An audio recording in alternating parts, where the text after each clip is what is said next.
Welcome, and allow yourself to settle into the deepest comfort as we embark on a journey through time. A journey that will carry us gently across millennia, through civilizations that rose and fell like slow tides, into one of humanity's most enduring and profoundly misunderstood aspects of ancient life.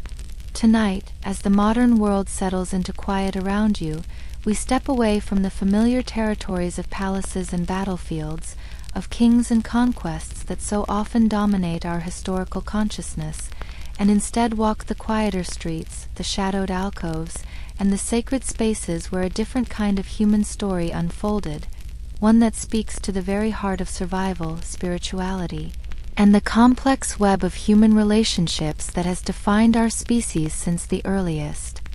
Cities rose from river valleys. Imagine yourself now, as your breathing grows slower and more rhythmic, drifting back through the centuries like a leaf carried on a gentle current. Past our modern world with its intricate moral frameworks, its legal structures that attempt to categorize and control human behavior, its social constructs that divide the sacred from the secular with sharp, often arbitrary lines. Let yourself float backward through time, past the Industrial Revolution's smoke and machinery, past the Renaissance's artistic flourishing, past the Middle Ages with their rigid hierarchies, back further still to civilizations where the boundaries between sacred and secular, between survival and spirituality, between public and private, were drawn in places that might surprise and even confuse our contemporary understanding.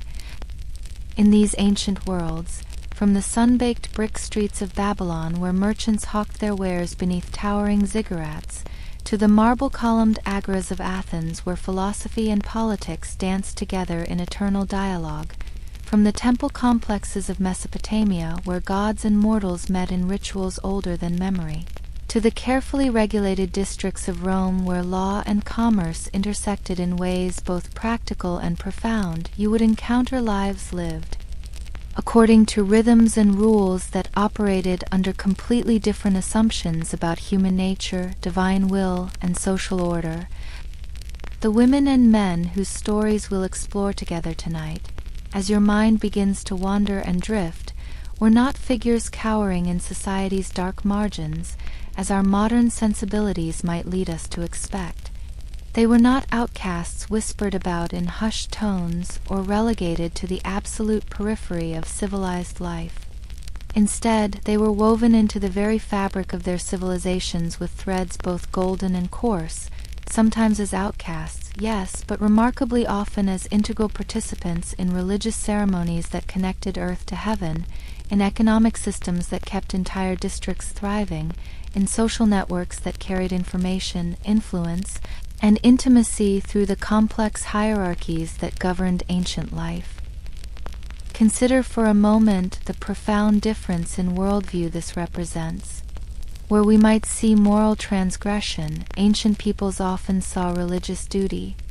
Where we might see exploitation, they sometimes saw economic opportunity or even divine calling. Where we might see shame, they occasionally saw honor. This is not to romanticize or oversimplify.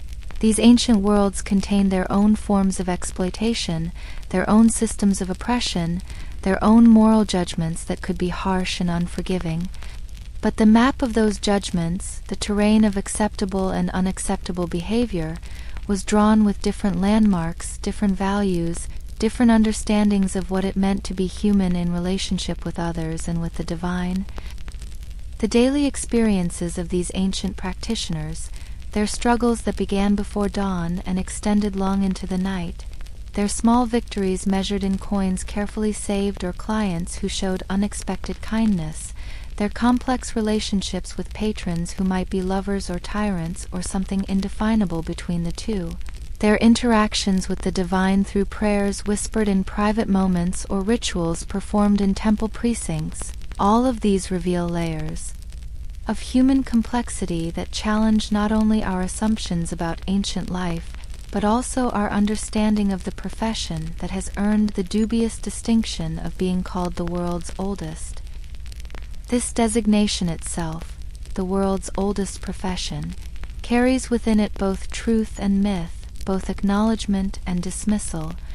It suggests something fundamental about human nature while simultaneously reducing that something to a simple economic transaction.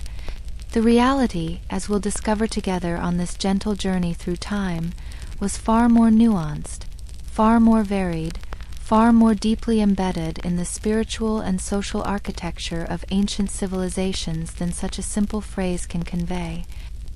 As you listen tonight, let the boundaries of your own time and place begin to soften. Allow yourself to be transported, like a traveler carried on warm winds, to dusty streets where the morning light filtered through narrow windows and fell in golden rectangles on floors worn smooth by countless feet. Picture temple courtyards where the sweet smoke of incense mingled with the low murmur of prayers offered to gods whose names have been spoken by millions of tongues over thousands of years. Envision elegant villas where poetry and politics intertwined over wine served in cups crafted by artisans whose skill we still admire today, where conversation flowed like water finding its natural course through the landscape of human thought and feeling. These were real people, women primarily, but also men, living real lives with all the complexity that entails. They woke each morning with hopes and fears, with bodies that grew hungry and tired, with minds that worried about the future and remembered the past. They navigated systems of power that could lift them up or crush them down, systems of faith that offered both comfort and demand, systems of survival that required constant negotiation between desire and necessity, between individual agency and social constraint. Some entered this life through choice, if choice is the right word for decisions made within the limited options available to people, especially women, in ancient societies.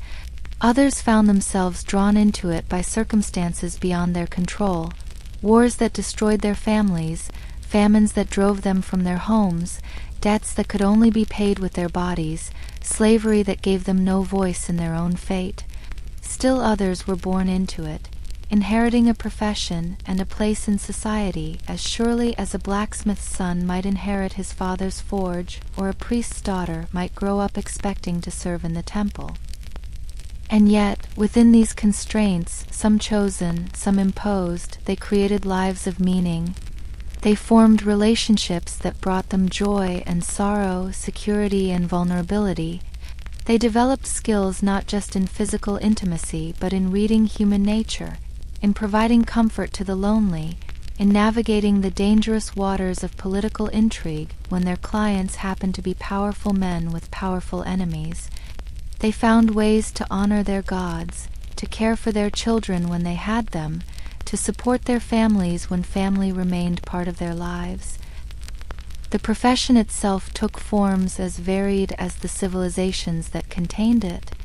In some places and times, it was quite literally sacred work, performed in temples as an offering to fertility goddesses, as a way of channeling divine energy through human bodies, as a ritual that connected worshippers to the creative forces that govern the universe. In other contexts, it was purely economic, a service provided for payment, regulated by law and custom much like any other trade. Often, it contained elements of both, women who served in temples but also accepted private clients, courtesans who provided intellectual companionship as well as physical intimacy, performers who entertained at religious festivals and private parties alike. The social status attached to this work varied just as dramatically. In some societies, certain categories of sex workers held positions of surprising respect and influence.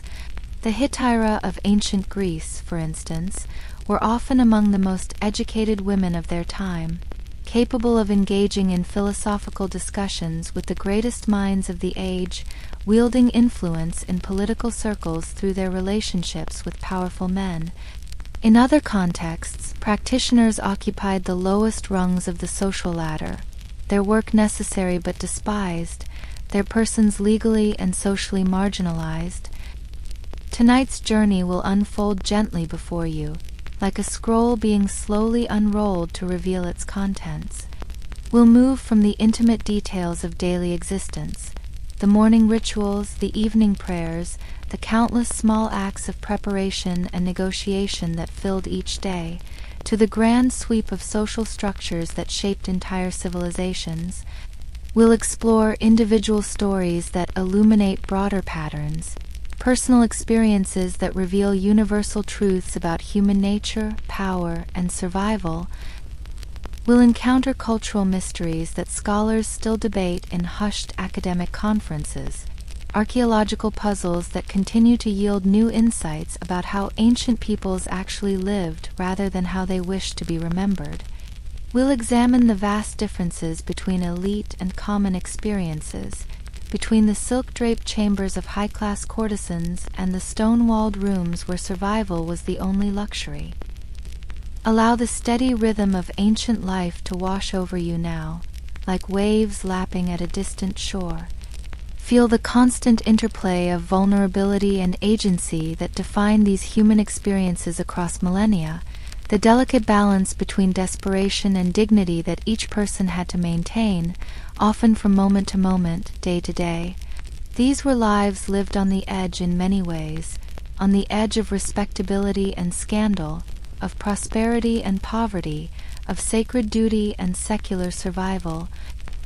As we move through these stories together, you may find your own assumptions gently challenged, your own understanding of human nature quietly expanded. The past, as always, serves as both mirror and window, showing us reflections of our own world while opening views into ways of being that we had never imagined. The lives we'll encounter tonight were lived according to different rules, different possibilities, different constraints than those that govern our modern existence, and yet they speak to concerns and desires and fears that remain fundamentally human. So breathe deeply now, let your shoulders release their tension, allow your mind to grow quiet and receptive. Prepare to witness history not as it was recorded by the powerful, not as it was sanitized by later generations of scholars, not as it was mythologized by popular imagination, but as it was lived by those who walked paths we seldom consider, paths that led through temple doorways where gods dwelt among mortals, through tavern chambers where commerce and intimacy intermingled, through negotiations for survival that required both courage and calculation, through moments of unexpected tenderness that illuminated the darkness of difficult lives. These paths wound through the complex landscape of ancient intimacy and human connection, through systems of meaning that we are only beginning to understand, through forms of resistance and accommodation that speak to the endless human capacity for finding dignity and purpose even in the most constrained circumstances. Tonight, we walk those paths together, gently, respectfully, with curiosity about lives lived long ago, but with experiences that echo through time to touch something fundamental in our shared humanity. From dawn prayers to evening clients, a day in ancient Babylon's red light district. Let us now step together into the ancient world of Babylon, that great city of brick and ambition that rose from the fertile plains between the Tigris and Euphrates rivers some 4,000 years ago. Imagine yourself awakening not to the gentle chime of a modern alarm, but to the gradual lightening of the sky visible through a small window high in a mud-brick wall.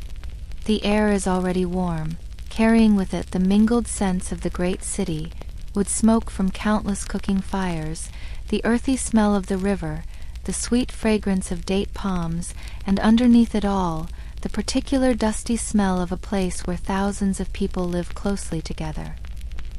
Your name, let us say, is Shamhat, a name that means the joyous one in the ancient Akkadian tongue. You are 23 years old, though in this world where lifespans are shorter and childhood briefer, you have already seen more of life than many modern people twice your age. You came to this profession not through dramatic circumstance, but through the quiet desperation of a widow with no family to support her. Your husband died in a fever 3 years ago, and the small inheritance he left has long since been spent on rent and barley meal. The first light of dawn filters through your window, and you rise slowly from your sleeping mat. The floor beneath your feet is cool clay, swept clean the night before. Around you, the small room that serves as both your home and your workplace holds the simple possessions that define your existence. A wooden chest containing your few changes of clothing, a bronze mirror polished to a soft gleam, small clay vessels holding oils and cosmetics, an oil lamp that has burned low through the night, and in the corner, a small shrine to Ishtar, goddess of love and fertility, where a tiny figurine sits surrounded by offerings of dried dates and flower petals. Your morning ritual begins, as it has every day for the past 3 years, with a prayer to Ishtar. You kneel before the small shrine, your bare knees pressing against the cool clay floor, and speak in whispers that would be familiar to any woman of your time. Great goddess, lady of heaven and earth, protect your servant today. Grant me safety in my work and bread for my table. Let no harm come to me from those who seek my services, and if it be your will, let me find a patron who will treat me with kindness. The prayer is both personal and practical. In a world where a woman alone has few protections, the goddess represents not just spiritual comfort but real hope for survival. You have seen too many women disappear from the quarter, some to disease, some to violence, some simply to the grinding poverty that can make even the basic necessities of life impossible to obtain. Your prayer is a hedge against these dangers, a way of placing yourself under divine protection before facing another day's uncertainties. After your prayer, you move to the wash basin that sits on a low wooden stand. The water within is cool and clean, drawn the evening before from the public well 2 streets away. You pour a small amount into your cupped hands and splash it on your face, feeling the immediate freshness that helps shake away the last vestiges of sleep. The morning ablutions are important, not just for cleanliness, though that matters greatly in your profession, but as a ritual of preparation, a way of transforming yourself from the private person who sleeps and dreams into the public person who will walk the streets and receive clients. You begin with your face, washing carefully around your eyes, your nose, your mouth. The soap you use is made from plant ash and animal fat, and though it lacks the gentle fragrances of modern cleansers, it serves its purpose well. You work methodically, attending to each part of your body with the care of someone who understands that physical presentation is part of professional survival. Your hands receive special attention, the nails cleaned and trimmed, the palms scrubbed until they are soft. These hands will touch and be touched, will handle coins and goods, will gesture in conversation, and offer comfort in more intimate moments. The ritual of bathing extends to your hair, which you wash with a mixture of water and crushed soap root. In Babylon, as in most ancient cities, long hair is a sign of femininity and beauty, and yours falls nearly to your waist when unbound. You work the cleansing mixture through each strand, taking time to ensure that every part is clean. The process is meditative, repetitive motions that allow your mind to prepare for the day ahead. You think about the clients you expect to see, the regular patrons whose habits you know well, the possibility of new customers whose temperaments remain unknown. Once your hair is clean, you wrap it in a linen cloth to absorb the excess water. While it dries, you turn your attention to the careful application of cosmetics. This is perhaps the most time-consuming part of your morning routine, but also one of the most important. In the ancient world, cosmetics serve multiple purposes. They enhance natural beauty, certainly, but they also act as a kind of armor, a way of creating a professional persona that can shield your private self from the demands and sometimes harsh realities of your work. You begin with kohl, the black powder made from ground minerals that will darken your eyelashes and outline your eyes. Using a thin bronze applicator, you carefully trace lines that make your eyes appear larger and more luminous. The process requires a steady hand and considerable skill, Too little, and the effect is negligible. Too much, and you risk appearing garish rather than alluring. You have learned through trial and error, through observing other women in the quarter, through the feedback of clients who appreciate subtlety and skill in presentation. Next comes the rouge for your cheeks and lips, made from red ochre mixed with oil. You apply it with your fingertips, blending carefully to create a natural flush that suggests health and vitality. In a world where disease can quickly drain the color from a person's face, the appearance of good health is not merely aesthetic but economic. Clients are naturally drawn to women who look strong and vigorous, who seem unlikely to pass on illness or weakness. Your hair, now partially dry, receives its own attention. You comb it with a wooden comb, working out any tangles with patience. Then you begin the process of styling, which in your case means braiding sections and pinning them up in a way that is both attractive and practical. Your hair must look beautiful but also stay in place through the activities of the day, through walking in the dusty streets, through close contact with clients, through the various physical demands of your profession. Once your appearance is complete, you turn to the selection of clothing. Your wardrobe is limited but carefully chosen. Today you select a linen tunic dyed a soft blue-green, the color of river water in sunlight. Over this goes a longer robe, also linen, with embroidered borders that you stitched yourself during the quiet hours of previous evenings. The embroidery is simple but skillful, geometric patterns in thread dyed deep red and yellow. These small decorative touches are important. They demonstrate taste and skill, qualities that can help distinguish you from competitors in a crowded marketplace. Around your waist, you fasten a belt made from woven strips of leather, dyed to match the embroidery on your robe. From this belt hangs a small pouch containing the tools of your trade, a few coins for making change, a small vial of perfumed oil, a bronze mirror, and a tiny amulet in the shape of a dove, sacred to Ishtar, which serves as both advertisement of your profession and protection against harm. Your feet go into leather sandals, simple but well-made, designed for walking on both the paved streets near the city center and the packed earth paths that wind through the residential quarters. The leather is soft from long use, molded to the shape of your feet. These sandals will carry you many miles today, through neighborhoods both prosperous and poor, through encounters both routine and unexpected. Finally, you apply a light coating of perfumed oil to your throat and wrists. The scent is made from flowers that grow in the temple gardens, jasmine and rose, mixed with oils pressed from cedar wood. The fragrance is subtle but distinctive, pleasant enough to be attractive, but not so overwhelming as to be offensive in close quarters. Like everything else about your appearance, it has been chosen with care, tested through experience, refined through attention to what works and what doesn't. With your preparations complete, you step out into the morning streets of Babylon. The sun has risen fully now, and the city is beginning to stir with the energy of another day. You live in what modern archaeologists might call the red light district, though the ancient Babylonians would not have used such terminology.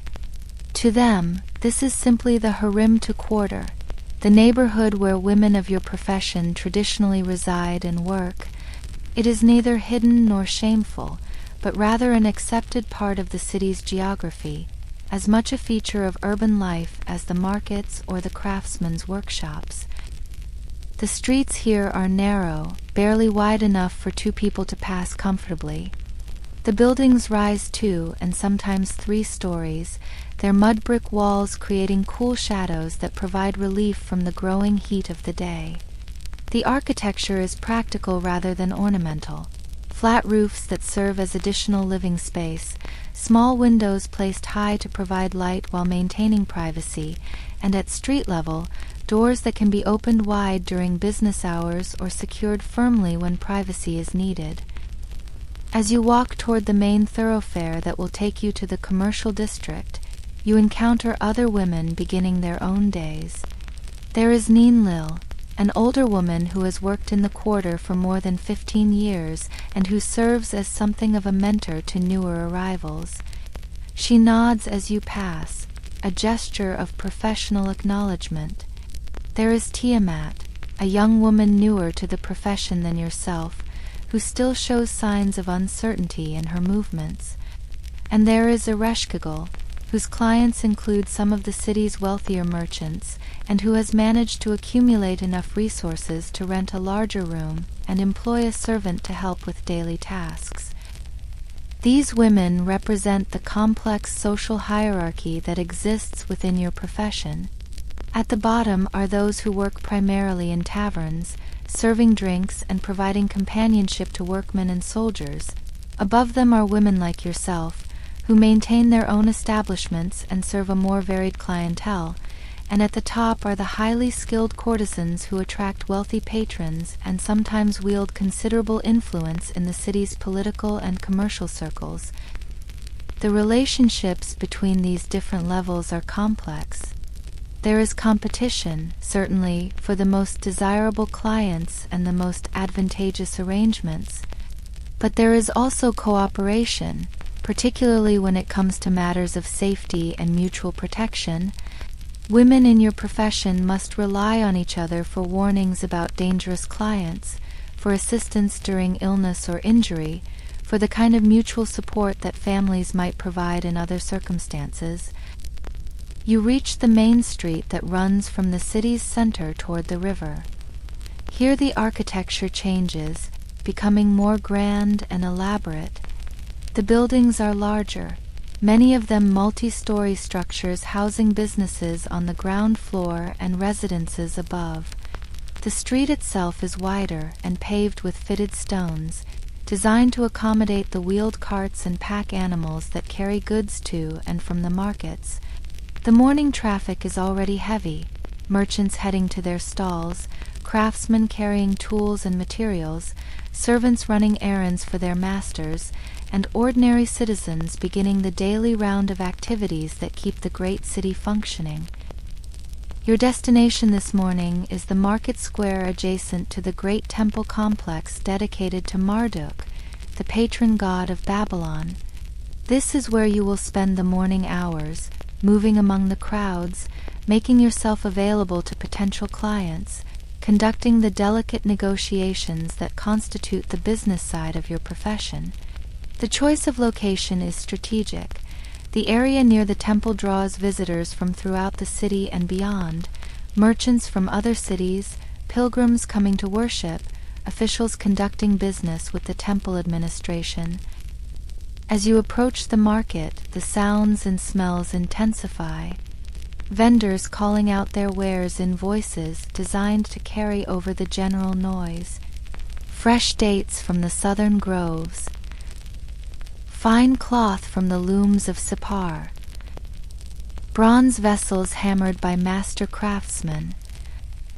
The sense of cooking food, roasted meat, fresh bread, spiced wine, mingle with those of animals, incense from the nearby temple, and the inevitable dust that rises from thousands of feet moving across packed earth. You find your usual spot near a fountain where people gather to drink and rest. The location offers several advantages. It provides a natural reason for people to pause and linger, creating opportunities for conversation. It offers some shade during the hottest parts of the day, and it allows you to observe the flow of potential clients while being observed in return. Positioning is crucial in your profession. Too aggressive, and you risk driving away clients who prefer discretion. Too passive, and you may be overlooked in favor of more assertive competitors. Your first approach of the day comes from a man you recognize, a pottery merchant named Enlil Bani who visits the quarter perhaps once every few weeks. He is middle-aged, married, with grown children, but his wife died 2 years ago and he has not remarried. He approaches with the slightly hesitant manner of someone who is still somewhat uncomfortable with the transaction despite previous experience. "Shamhat," he says quietly, "are you available this morning?" The negotiation that follows is conducted in low voices, with careful attention to discretion. You discuss not just price but timing, location, and specific services. Lil Bonnie is not a wealthy man, but he is reliable and treats you with respect. He pays your standard rate without argument and never makes demands that go beyond what you are comfortable providing. These qualities make him a preferred client, even though his business is relatively infrequent. You quote your price, the equivalent of what a skilled laborer might earn in 2 days, enough to cover your rent for several days and leave something over for food and other necessities. The amount is calculated based on several factors: your assessment of his ability to pay, the time and services involved, and the general rates that prevail in the quarter. Pricing is always a delicate balance. Too high, and you lose the client to competitors; too low, and you undervalue your services while making it difficult to earn enough for survival. Lil Bonnie nods his agreement, and you make arrangements to meet at your room in an hour's time. This delay serves several purposes. It allows him to complete some business in the market, it gives you time to attend to other potential clients, and it maintains the fiction that this is a chance encounter rather than a commercial transaction. Such fictions are important. They preserve dignity for both parties and reduce the risk of unwanted attention from authorities who might disapprove of too open a display of commercial sexuality. With one appointment secured, you continue your morning rounds. You move through the market with practiced ease, making eye contact with men who seem to be alone, offering subtle smiles to those who show interest, engaging in casual conversation with potential clients. The skills involved are complex and require considerable experience to master, reading facial expressions and body language to gauge interest and character, initiating contact in ways that are inviting but not overwhelming, negotiating terms that satisfy both parties while maintaining personal safety. Your next encounter is with a young soldier, barely old enough to grow a proper beard. He is clearly nervous, fidgeting with the bronze clasps on his leather armor, glancing around as if worried about being observed. You approach him gently, speaking in a soft voice designed to put him at ease. "You look like a man far from home," you say. "The city can be lonely for those who don't know its ways." The young man's name is Nabu Sumayukin, and he has indeed come from a small town several days' journey to the north.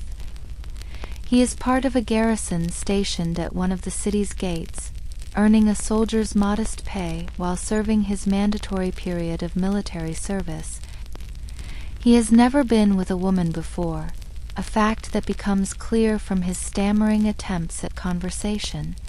You recognize the type, young men thrust into the adult world before they are fully prepared, carrying desires and fears in equal measure. With such clients, your role becomes as much counselor as service provider. You quote a price somewhat lower than your standard rate, recognizing both his limited resources and his inexperience. You spend extra time in conversation, helping him feel more comfortable, explaining what will happen and reassuring him that there is no shame in his nervousness. These additional services are not explicitly paid for, but they often result in client loyalty and positive recommendations to friends and fellow soldiers. The negotiation with Nabu Sumayukin takes longer than usual, but eventually you reach an agreement. He will visit your room later in the afternoon, after his duties at the gate are complete.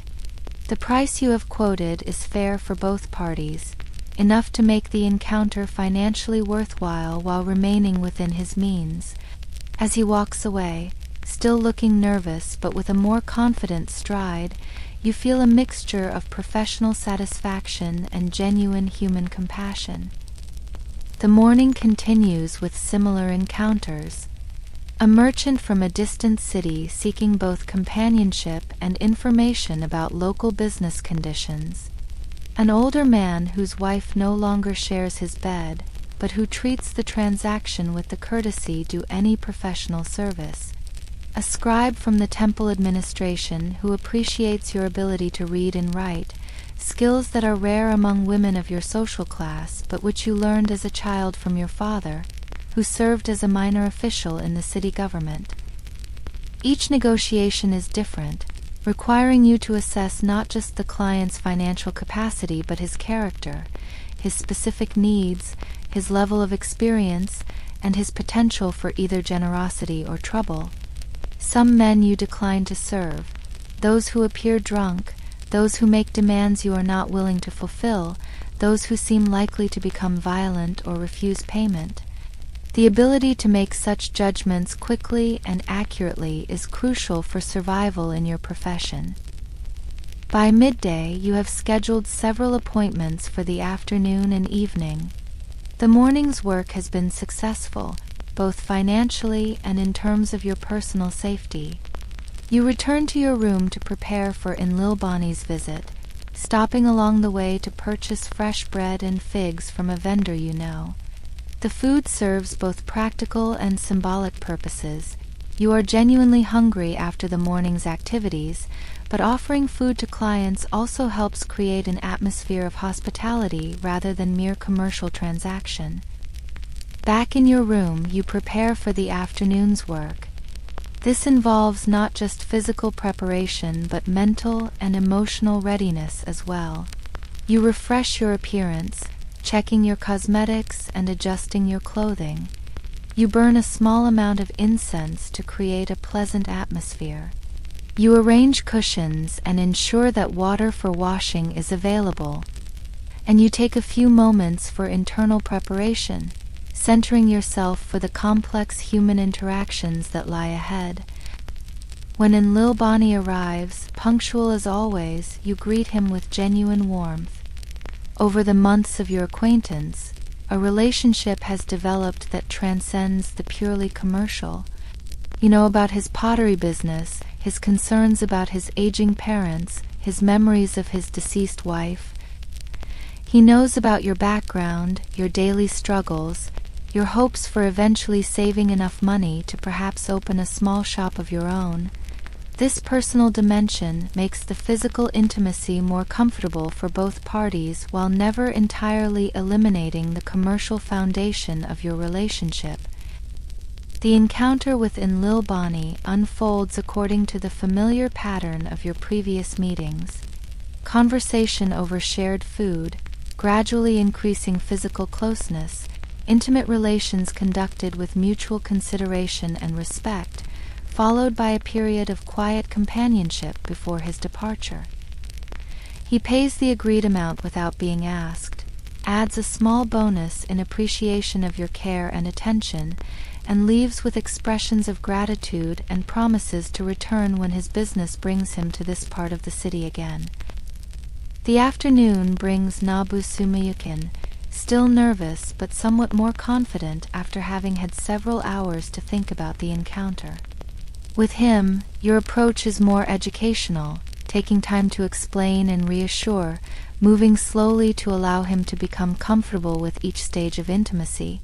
The encounter is successful from his perspective. He leaves with obvious relief and satisfaction, having crossed an important threshold in his transition to full adulthood. From your perspective, it represents not just earned income but the fulfillment of what might be called a social service, helping a young man navigate a challenging passage in his life. The late afternoon and early evening bring the remainder of your scheduled clients. Each encounter is unique, requiring different skills and approaches, but all are conducted within the framework of professional competence that you have developed over your years in the profession. Some clients seek primarily physical satisfaction, others want companionship and conversation as much as intimacy, a few are looking for specific experiences or services that require particular skills or willingness on your part. Throughout these encounters, you maintain careful attention to both safety and professional standards. You observe each client for signs of intoxication, aggression, or disease. You enforce your personal boundaries regarding what services you will and will not provide. You collect payment either in advance or immediately upon completion of services. And you remain alert to any indications that a client might pose a threat to your physical or financial well-being. As the sun begins to set over Babylon, painting the mud brick buildings in shades of gold and rose, you prepare for the end of your working day. Your final client has departed, and you begin the process of returning to your private self. You wash carefully, removing the sweat and scents of the day's encounters. You change into a simple tunic reserved for evening rest. You carefully count and secure the day's earnings, hiding the coins in a hollow space within your wooden chest that you have prepared for this purpose. The day's income has been good, enough to cover your immediate needs and add something to your slowly growing savings. In a profession where income can be unpredictable, dependent on factors ranging from your health to the economic conditions affecting potential clients, such successful days are both satisfying and necessary. You make mental notes about which approaches worked well today and which might need refinement, about clients who should be cultivated for repeat business and those who should be avoided in the future. With your worldly affairs in order, you turn once again to the spiritual dimension of your life. The small shrine to Ishtar awaits your evening prayers, just as it welcomed your morning devotions. You kneel before the goddess's image, your posture reflecting both gratitude for the day's successes and supplication for continued protection. The prayers you offer combine thanksgiving for safety and prosperity with requests for future favor. Great Goddess, your servant has completed another day in your service. I thank you for keeping me safe from harm and for providing the means of survival. I ask your continued blessing on my work and your protection against all who would do me evil. The evening prayer is longer than the morning one, offering time to reflect on the day's experiences and seek spiritual guidance for challenges that lie ahead. In a profession that exists at the intersection of the sacred and the secular, these moments of connection with the divine provide both comfort and legitimacy. You are not merely selling your body for money. You are serving the goddess of love and fertility, participating in the cosmic forces that govern human reproduction and pleasure. After your prayers, you prepare and eat a simple evening meal: bread, cheese, olives, and watered wine. The food is nourishing and pleasant, a quiet reward for the day's labors. As you eat, you reflect on the encounters of the day, the personalities you have met, the human stories that have briefly intersected with your own, the small dramas of need and satisfaction that have played out within the walls of your modest room. Some of these reflections bring satisfaction. Clients helped through difficult passages in their lives, income earned through honest labor, professional skills successfully applied to complex human situations. Others bring concern, the young soldier's innocence, which will inevitably be lost through encounters like the one you provided, the married men whose visits represent betrayals of their domestic commitments, the older men whose needs speak to loneliness and mortality in ways that are both touching and disturbing. As full darkness settles over the city, you make your final preparations for sleep. You bank the coals in your small brazier to provide warmth through the cool hours before dawn. You arrange your sleeping mat and covers. You check that your door is securely fastened and that your personal possessions are safely stored. And you make one final prayer to Ishtar, asking for peaceful rest and pleasant dreams. Sleep comes gradually, as your body and mind release the tensions and stimulations of the day. In your dreams, you sometimes find yourself in other lives, as a respectable married woman with children and a home of your own, as a priestess serving in one of the great temples, honored by the community for your spiritual dedication, as a successful merchant with shops in multiple cities and the freedom to travel wherever business might take you. These dreams reflect not dissatisfaction with your current life, but rather the universal human tendency to imagine alternative possibilities, other paths that might have been taken or might yet be pursued. And so ends another day in the life of Shamhat, daughter of Babylon, servant of Ishtar, professional provider of intimate services to the men of the great city. Tomorrow will bring new clients, new negotiations, new challenges and opportunities. But tonight, as the ancient city settles into quiet and the stars wheel overhead in their eternal patterns, you rest in the satisfaction of honest work completed, of survival secured for another day, of dignity maintained despite the complexities and contradictions of your chosen profession. In the broader rhythm of the city's life, your day represents just one thread in the vast tapestry of human activity that keeps Babylon functioning. Like the merchants and craftsmen, the soldiers and scribes, the priests and laborers, you have played your part in the complex social organism that is urban civilization. Your work, like theirs, serves human needs that are both practical and profound, needs for companionship, for physical satisfaction, for the kind of intimate human connection that lies at the heart of our social nature. And in the even broader rhythm of history, your life represents something eternal about human society, the ways in which people have always found to meet fundamental needs, to create meaning and dignity within whatever circumstances they find themselves, to build relationships and communities even in the most challenging conditions.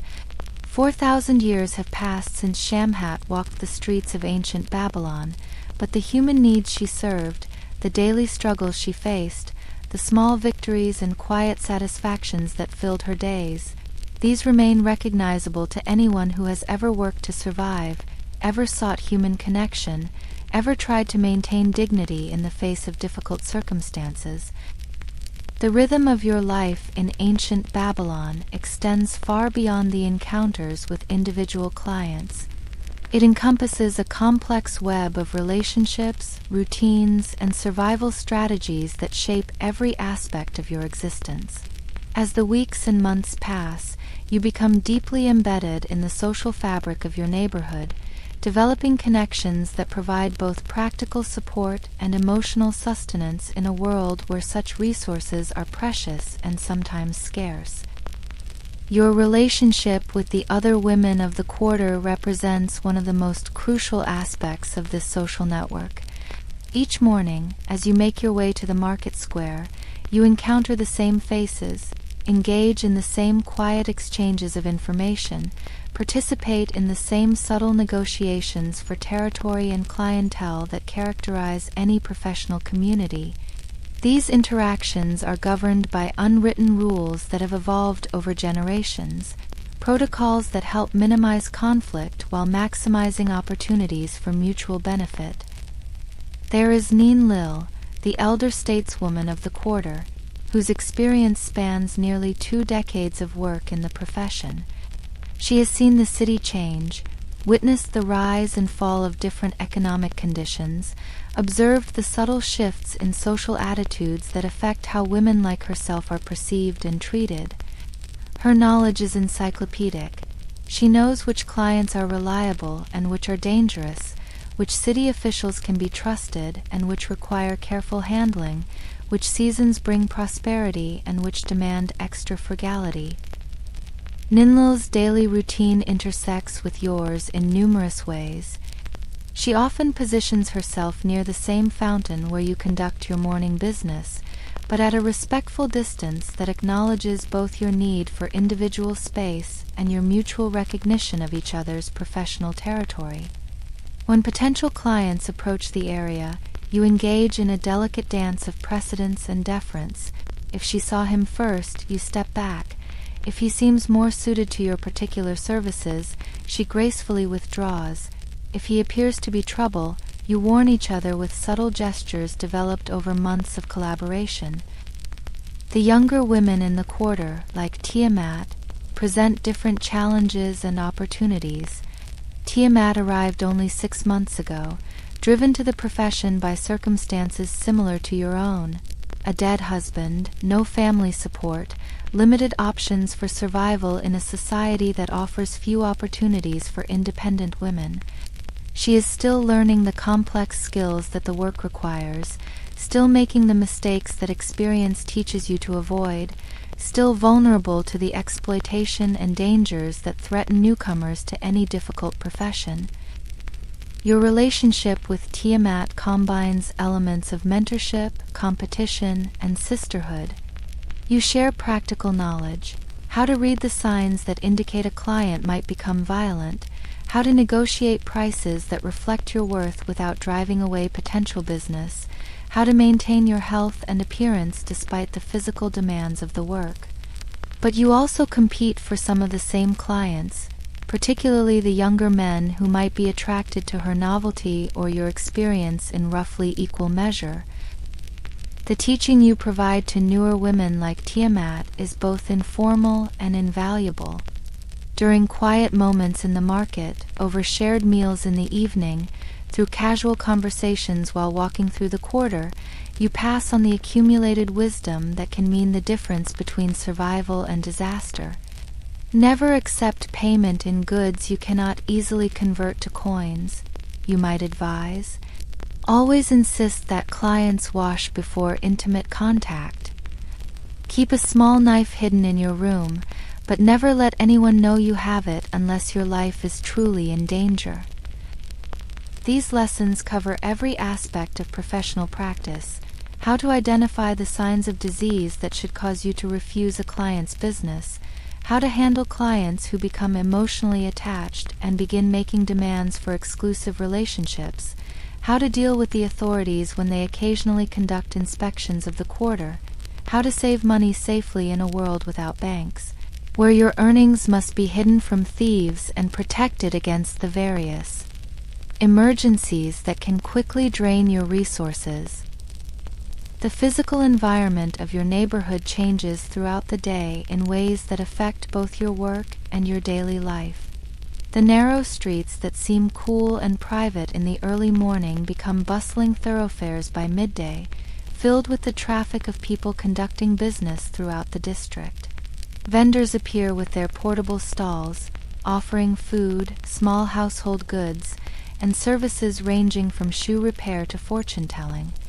Children emerge from the buildings to play in the dusty spaces between structures, their games creating a backdrop of laughter and occasional arguments that humanizes the commercial atmosphere.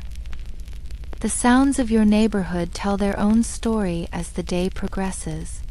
The early morning quiet broken by the calls of water sellers and bread vendors, the gradual increase in conversation and commercial activity as people begin their daily routines, the peak of noise and activity during the midday hours when business is most active, the gradual quieting as afternoon moves toward evening and people return to their homes or evening establishments, the different quality of sound after dark, when voices become more discreet and activities more private. Your own daily routine must accommodate these changing rhythms while also responding to the specific demands of your profession. The morning hours are ideal for meeting new clients and making appointments for later in the day. The midday period often brings travelers and visitors who are unfamiliar with the quarter and may require more guidance in finding what they seek. The afternoon hours are typically reserved for fulfilling the appointments made earlier, and the evening hours may bring either additional business or the opportunity for rest and social interaction with other women in the profession. The seasonal changes that affect all of Babylon have particular implications for women in your profession. The hot summer months bring discomfort and challenges.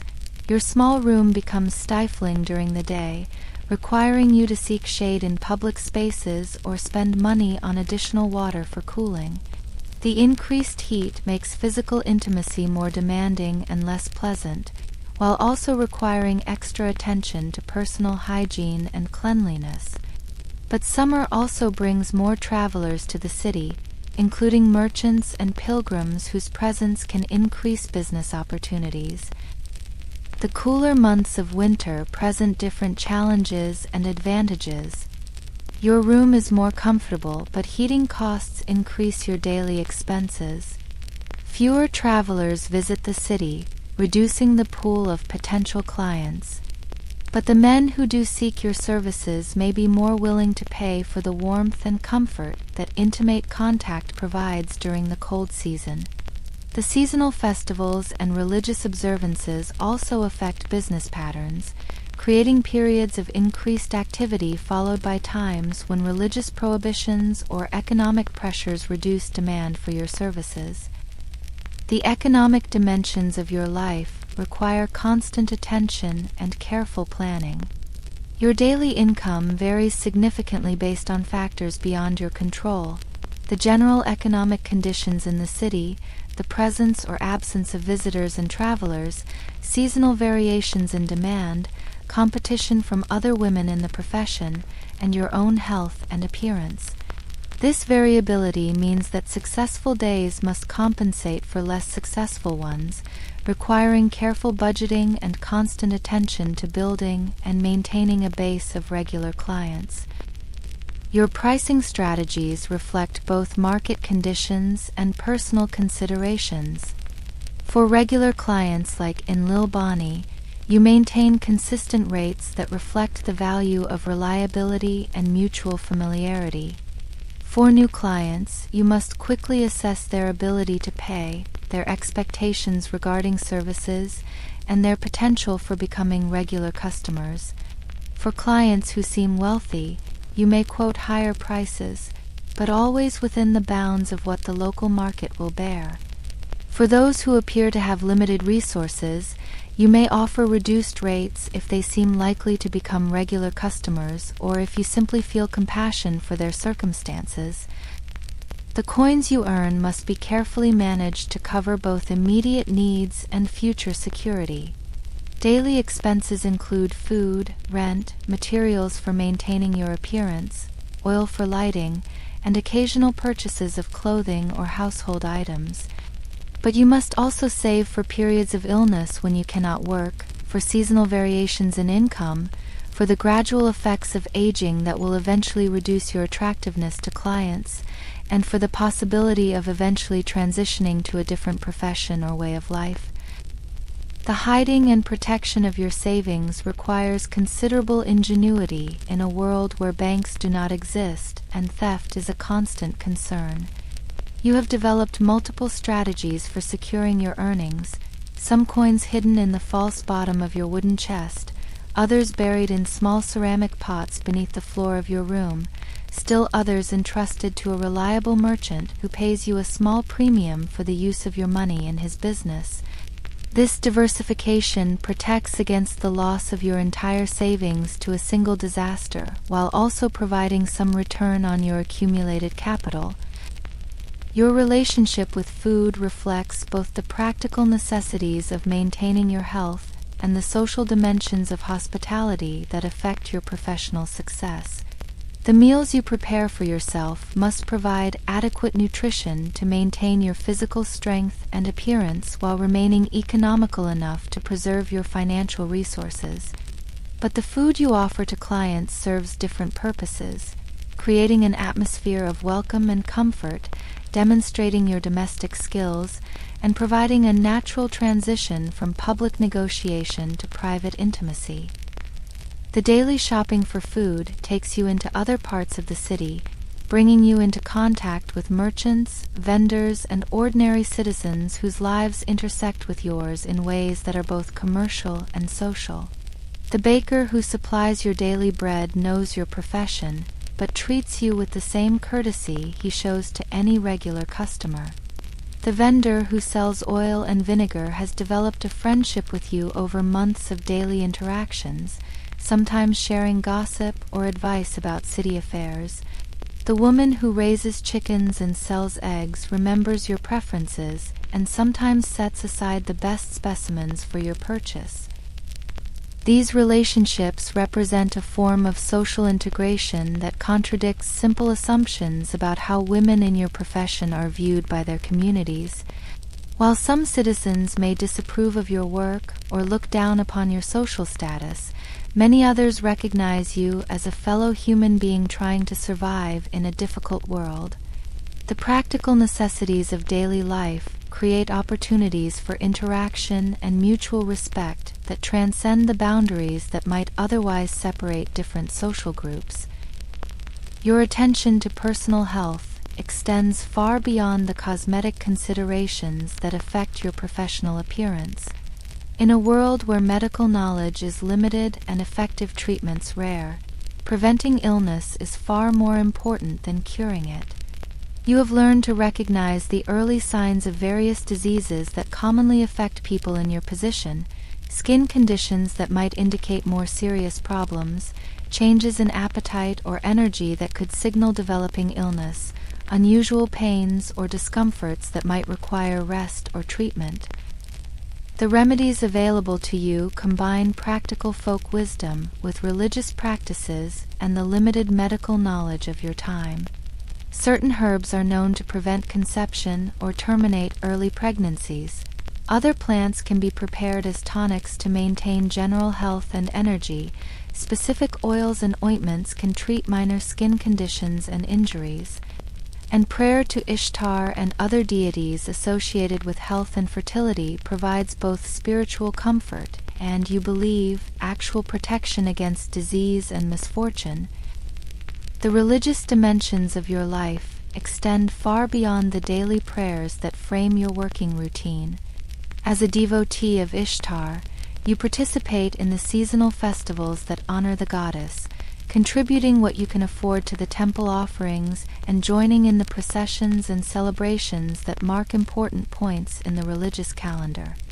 These observances connect you to the broader community of the city, while also affirming your professional identity as someone whose work serves the goddess's domain of love and fertility. The Temple of Ishtar becomes a place of refuge and renewal during times of particular stress or difficulty. When clients become troublesome or threatening, when illness forces you to curtail your work, when the pressures of your profession seem overwhelming, you can find solace in the peaceful courtyards where incense burns constantly and priests maintain the eternal flames that honor the goddess. The temple also serves practical functions, providing a place to meet clients who prefer discretion, offering access to protective amulets and religious services, and maintaining a network of support for women whose work is connected to the goddess's worship. Your evenings, when the day's work is complete, reveal other dimensions of your life in ancient Babylon. Sometimes you join other women from the quarter for shared meals and conversation, creating an informal community that provides emotional support and practical cooperation. These gatherings allow you to share experiences, seek advice about difficult situations, and maintain friendships that help offset the isolation that can affect people whose work involves intimate contact with many different individuals but lasting relationships with few. On other evenings, you may attend public entertainments that are available to people of your social class: storytellers who recite ancient tales in the market squares, musicians who perform at taverns and public houses, festivals and celebrations that welcome participation from all citizens regardless of their profession or social status. These activities provide relief from the intensity of your work, while also offering opportunities to meet potential clients in more relaxed social settings. The night hours in your neighborhood have their own character and rhythm. As darkness falls, the nature of activity in the streets changes from purely commercial to more social and recreational. Taverns and drinking establishments become more active, drawing men who seek companionship and entertainment after completing their own daily work. The sounds from these establishments, laughter, music, occasional arguments, create a background that affects the atmosphere in which you conduct evening business. Security becomes a more pressing concern after dark. The narrow streets that seem merely intimate during daylight can become threatening when visibility is reduced and the normal social controls of daytime activity are relaxed. You have learned to be more cautious about accepting new clients during evening hours, more careful about allowing strangers into your room, more attentive to signs that might indicate danger or trouble. The small knife that you keep hidden serves as a last resort, but your primary defenses are careful observation, good judgment about human character, and the informal network of mutual protection that exists among the women of the quarter. Your dreams, when they come in the quiet hours before dawn, often reflect the complex emotions and experiences that fill your waking hours. Sometimes you dream of the life you had before entering the profession, your husband's gentle touch, the security of marriage and respectability, the simple pleasures of domestic life that were lost when death disrupted your previous existence. Other dreams carry you forward into imagined futures, successful accumulation of enough savings to establish a different kind of business, marriage to a client who has grown to love you, or simply the gradual transition to an honored old age surrounded by the respect of a community that has come to value your wisdom and experience. These dreams serve psychological functions that are crucial for maintaining your emotional equilibrium in a profession that can be both rewarding and demanding. They provide outlets for desires and aspirations that your current circumstances make difficult to pursue directly. They offer comfort during periods of particular difficulty or stress, and they maintain your connection to possibilities beyond your present situation, preventing the despair that might otherwise overwhelm someone whose options appear limited or whose daily life involves significant challenges. The broader social context within which you live and work is itself constantly evolving. Babylon in your time is a great city, a center of trade and culture that attracts people from throughout the known world. The diversity of languages heard in the streets, the variety of goods available in the markets, the complexity of religious and cultural practices that coexist within the city walls, all of these create an environment in which your own profession, while perhaps not fully respectable, is at least accepted as part of the natural order of urban life. But this acceptance is never complete or entirely secure. Political changes can affect the legal status of women in your profession. Economic disruptions can reduce the pool of potential clients. Religious movements can create pressure for moral reforms that might target your quarter for closure or restriction. Social tensions between different groups within the city can spill over into areas that affect your safety and livelihood. Your daily life must therefore include constant attention to these broader currents, careful observation of changes that might require adjustments in your professional practices or living arrangements. And so, as another day ends in the ancient city of Babylon, as you complete your evening prayers and prepare for sleep, your life represents something both unique and universal. Unique in its specific details, its particular challenges and opportunities, its distinctive cultural and historical context, but universal in its fundamental human dimensions, the daily struggle for survival and dignity, the search for meaning and connection within difficult circumstances, the complex web of relationships and responsibilities that define any human life regardless of the profession or social position that provides its framework. The coins carefully counted and hidden away represent not just today's earnings but tomorrow's possibilities. The prayers offered to Ishtar seek not just divine protection but human hope. The relationships maintained with clients, colleagues, and community members create not just professional networks but the social connections that make life bearable and sometimes even joyful. In all of these ways, your life as Shamhat, devotee of Ishtar, resident of ancient Babylon, reflects the endless human capacity for creating meaning and maintaining dignity within whatever circumstances history and choice have combined to create. Aspasia of Athens, the courtesan who influenced philosophers and politicians. As we drift gently from the dusty streets of ancient Babylon toward the marble-columned city of Athens, let us carry with us the understanding that the lives of women who provided intimate services were never uniform across time and place. In the Golden Age of Athens, during the 5th century before the Common Era, when democracy was taking its first tentative steps and philosophy was beginning to question the very foundations of human knowledge, there lived a woman whose story illuminates a very different path through the landscape of ancient intimacy. Her name was Aspasia, and she came to Athens as so many did in that cosmopolitan age, a foreigner seeking opportunity in the greatest city of the Greek world. Born in the city of Miletus, on the coast of Asia Minor, she arrived in Athens sometime around 470 BCE, when the city was emerging from the shadows of the Persian Wars and beginning its transformation into the cultural center that would define Western civilization for millennia to come.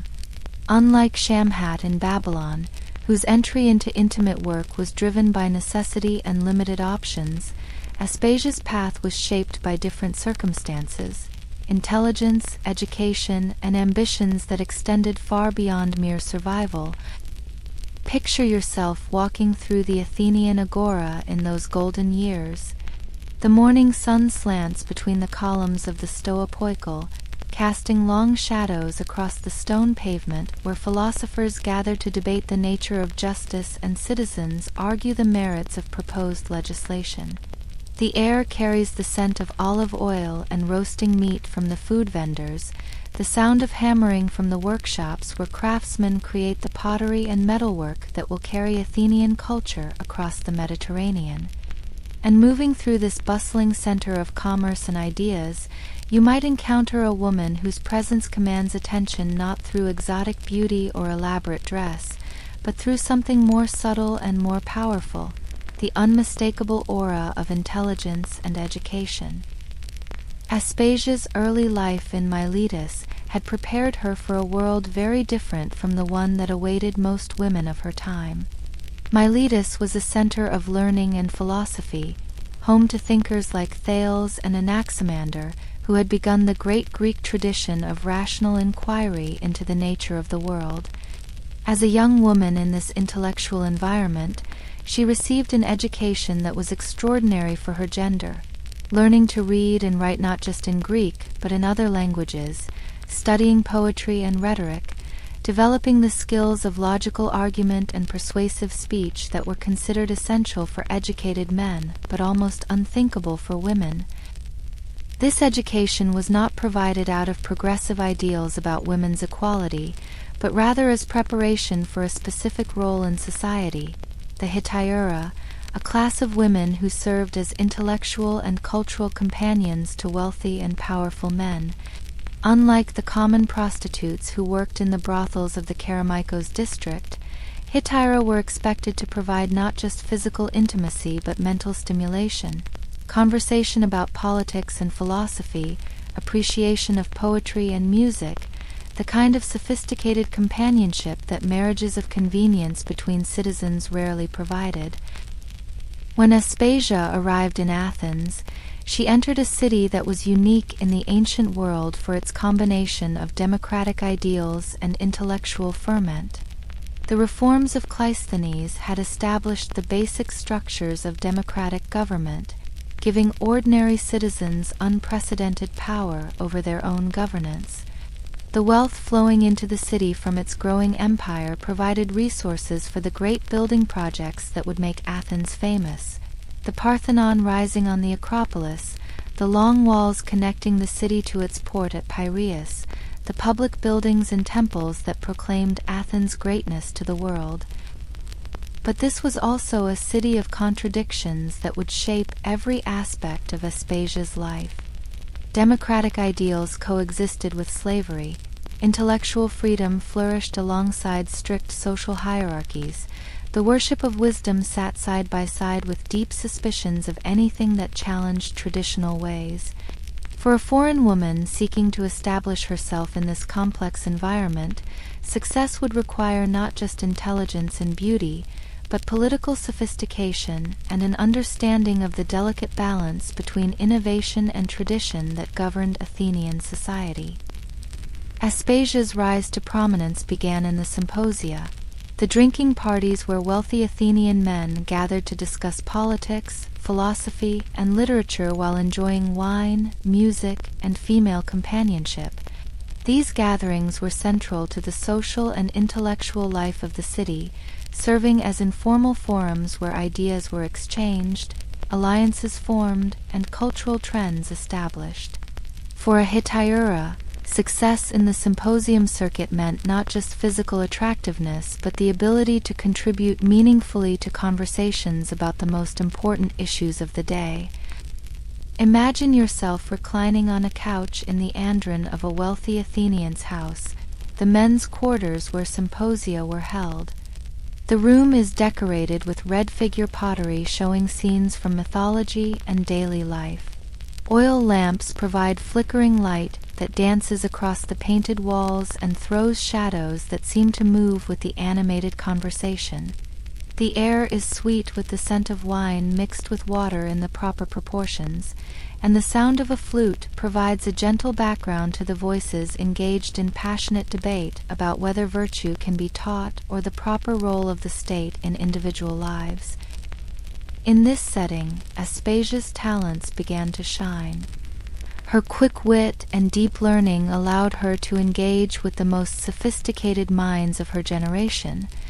She could quote Homer and Sappho, discuss the political theories being developed by contemporary thinkers, offer insights into the behavior of foreign peoples based on her travels and observations. But more than this, she possessed something that many educated men of her time lacked: the ability to ask the kinds of questions that opened new avenues of thought, to challenge assumptions in ways that stimulated rather than threatened, to guide conversations toward deeper levels of understanding. It was in this environment that she first encountered Pericles, the man who would become not just her lover but her partner in shaping the golden age of Athens. Pericles was already established as one of the city's leading politicians, a member of the prominent Alcmaeonid family whose wealth and connections provided him with significant influence in the democratic assembly. But he was also a man of considerable intellectual sophistication, drawn to the new ideas about rhetoric, philosophy, and art that were transforming Athenian culture. The attraction between Aspasia and Pericles was both personal and intellectual. She offered him the kind of stimulating companionship that his marriage to a well-born Athenian woman could not provide. Athenian wives were expected to remain largely within the domestic sphere, managing households and raising children, but taking little part in the public life that consumed their husband's attention. Aspasia, by contrast, could engage with Pericles as an intellectual equal, offering insights and perspectives that enhanced his own thinking about the challenges facing Athens. Their relationship scandalized conservative elements in Athenian society while fascinating those who were drawn to the new ideas and social experiments that characterized the city's golden age. Pericles eventually divorced his wife to live openly with Aspasia, a decision that required considerable political courage given the potential for his enemies to use the relationship against him. The fact that Aspasia was both a foreigner and a Hetaira made the relationship doubly controversial, challenging traditional notions about proper marriages and the role of women in public life. But the relationship also had profound effects on Athenian politics and culture. Aspasia's influence on Pericles was widely recognized by contemporaries, who attributed some of his most important speeches and policies to her advice and inspiration. The great funeral oration that Pericles delivered to honor the Athenian dead in the early years of the Peloponnesian War was rumored to have been written, or at least significantly influenced, by Aspasia's rhetorical skills. The cultural policies that made Athens a magnet for artists, writers, and thinkers from throughout the Greek world reflected ideas about the relationship between politics and culture that she helped to develop. Aspasia's salon became one of the most important intellectual centers in Athens, drawing not just politicians and wealthy citizens, but also the philosophers and teachers who were transforming Greek thought. Socrates himself was a regular visitor, engaging in the kind of dialectical conversations that would later be immortalized in Plato's dialogues. Anaxagoras, the natural philosopher whose theories about the nature of matter influenced scientific thinking for centuries, found in Aspasia's gatherings an audience capable of appreciating his most complex ideas. Artists like Phidias, who designed the sculptures for the Parthenon, discussed the relationship between beauty and truth in an environment where such abstract concepts could be explored without the practical constraints that governed their public work. The conversations that took place in Aspasia's salon touched on every aspect of human experience, the nature of justice and the ideal form of government, the relationship between reason and emotion in human decision-making, the proper education of citizens in a democratic society, the role of art and poetry in shaping moral character. These discussions were not merely academic exercises, but attempts to address real questions facing Athenian society as it navigated the tensions between traditional values and innovative ideas. Aspasia's own contributions to these conversations were shaped by her unique position as both insider and outsider in Athenian society. As a foreigner, she could observe Greek customs and assumptions with a certain detachment, noticing patterns and contradictions that might escape those who had grown up within the system. As a woman, she experienced firsthand the limitations and possibilities available to her gender, bringing perspectives that the male philosophers often overlooked in their abstract theorizing. As a Hetaira, she understood the complex relationships between sexuality, power, and social status in ways that enriched discussions about human nature and social organization. Her influence extended beyond the private realm of intellectual conversation into the public sphere of Athenian politics. Through her relationship with Pericles, she had access to information about policy debates and diplomatic negotiations that few women of her time could have possessed. Her insights about human psychology and social dynamics proved valuable in analyzing the motivations of Athens' allies and enemies. Her understanding of rhetoric and persuasion helped shape the speeches and arguments that Pericles used to maintain his political dominance for more than 30 years. But this influence also made her a target for Pericles' political enemies, who found in his relationship with a foreign Hetaira a weapon that could be used to undermine his reputation and authority. Conservative politicians and comic poets regularly attacked Aspasia in speeches and plays, portraying her as a corrupting influence who had seduced Pericles away from proper Athenian values. They accused her of impiety, of introducing foreign religious practices, of undermining the traditional family structure that they claimed was essential to the city's strength. These attacks reveal the complex tensions surrounding gender, sexuality, and power in democratic Athens. On one hand, the city prided itself on its openness to new ideas and its willingness to experiment with innovative forms of social organization. On the other hand, many Athenians remained deeply committed to traditional notions of proper behavior, particularly when it came to the roles of women and the boundaries between public and private life. Aspasia's prominence highlighted these contradictions, forcing Athenians to confront questions about the relationship between personal freedom and social stability that democratic societies still struggle with today. The legal challenges that Aspasia faced illustrate the precarious nature of her position despite her influence and connections. She was prosecuted for impiety, a charge that in Athens could result in exile or death. The case was clearly politically motivated, an attempt to strike at Pericles through his most vulnerable relationship, but it also reflected genuine concerns about the role of foreign influences in Athenian religious and cultural life. The trial became a public forum for debating fundamental questions about citizenship, identity, and the boundaries of acceptable behavior in a democratic society. Pericles' defense of Aspasia at her trial was one of the most emotional speeches of his career.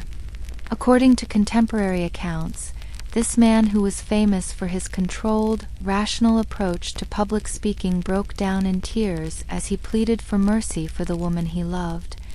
The jury's decision to acquit her reflected not just Pericles' political influence, but also a recognition that her contributions to Athenian intellectual life outweighed the concerns about her foreign status and unconventional lifestyle. The personal dimensions of Aspasia's relationship with Pericles reveal another layer of complexity in her story. Their partnership produced a son, Pericles the Younger, whose legitimacy became a source of ongoing controversy. Under Athenian law, children of mixed marriages between citizens and foreigners could not inherit full citizenship rights.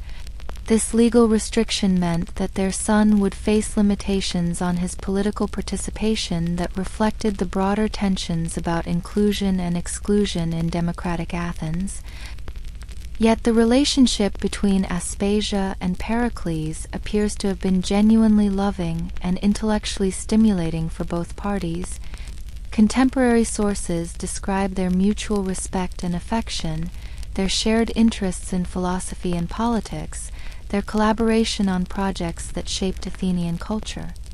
In an age when marriages were typically arranged for political and economic reasons, their partnership represented something closer to the modern ideal of romantic love, based on intellectual compatibility and emotional connection. As Pericles aged and faced increasing political challenges, Aspasia's role as advisor and companion became even more important. The outbreak of the Peloponnesian War in 431 BC created unprecedented strains on Athenian society, forcing difficult decisions about military strategy, resource allocation, and diplomatic relations. Aspasia's insights into human psychology and social dynamics proved valuable in analyzing these challenges, while her emotional support helped sustain Pericles through the darkest periods of his political career. The plague that struck Athens in 430 BCE, killing perhaps one-third of the city's population, brought personal tragedy that tested their relationship in the most profound ways. Pericles lost his two legitimate sons to the disease, leaving only his son with Aspasia as his potential heir. The grief and stress of these losses, combined with the political pressures of wartime leadership, took a severe toll on Pericles' health and emotional well-being. Aspasia's care and support during this period demonstrated the depth of their personal bond beyond the political and intellectual dimensions that had initially brought them together. When Pericles himself succumbed to the plague in 429 BC, Aspasia faced the challenge of maintaining her position and influence without her most powerful protector.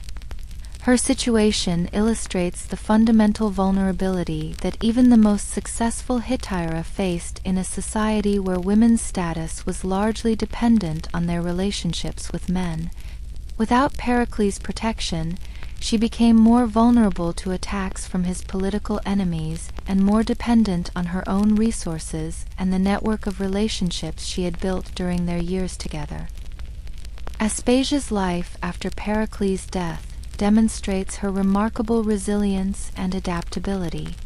Rather than retreating from public life or leaving Athens, she managed to maintain her intellectual salon and even formed new relationships that provided both personal satisfaction and political protection.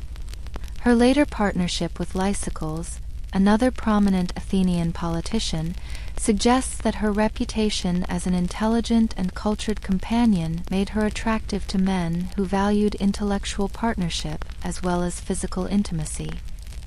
The influence that Aspasia wielded during her lifetime extended far beyond her personal relationships to shape broader developments in Greek philosophy and culture. Her methods of questioning and dialectical conversation influenced the development of Socratic philosophy, contributing to techniques of inquiry that would become central to Western philosophical tradition. Her integration of personal experience with abstract theoretical discussion helped establish patterns of intellectual discourse that recognized the importance of individual perspective and lived experience in philosophical investigation. The school of rhetoric that ancient sources associated with Aspasia represented an innovation in educational practice that challenged traditional assumptions about learning and teaching. Unlike the formal philosophical schools that excluded women and focused primarily on abstract theoretical questions, her approach emphasized the practical application of rhetorical skills to real political and social challenges. This integration of theory and practice, combined with her attention to the perspectives and experiences of women, contributed to a more inclusive and practically oriented approach to education. Aspasia's legacy in ancient literature and philosophy reveals the complex ways in which her contemporaries understood her significance. Plato portrayed her as a teacher of rhetoric whose skills rivaled those of the professional sophists, while Xenophon depicted her as a wise counselor whose advice was sought by both men and women on matters of love and marriage. These literary portraits, while shaped by the author's own philosophical and political agendas, suggest that her influence was widely recognized and that her ideas continued to circulate long after her death. The attacks on Aspasia by comic poets and political opponents also contributed to her historical legacy, preserving details about her life and relationships that might otherwise have been lost. These hostile sources, while clearly biased, provide valuable insights into the social tensions and cultural anxieties that her prominence generated. They reveal the extent to which her success challenged traditional gender roles and social hierarchies, making her a symbol of both the possibilities and the dangers associated with women's intellectual and political participation. As we reflect on Aspasia's extraordinary life, we see in her story a unique intersection of personal ambition, intellectual brilliance, and historical circumstance. She lived at a moment when Athenian society was open enough to new ideas and social experiments that a foreign woman of exceptional talents could rise to unprecedented influence. Yet she also faced constant challenges and threats that reflected the deep-seated resistance to change that characterized even the most progressive elements of ancient Greek society. Her relationship with Pericles illustrates the complex ways in which personal and political relationships intersected in ancient Athens.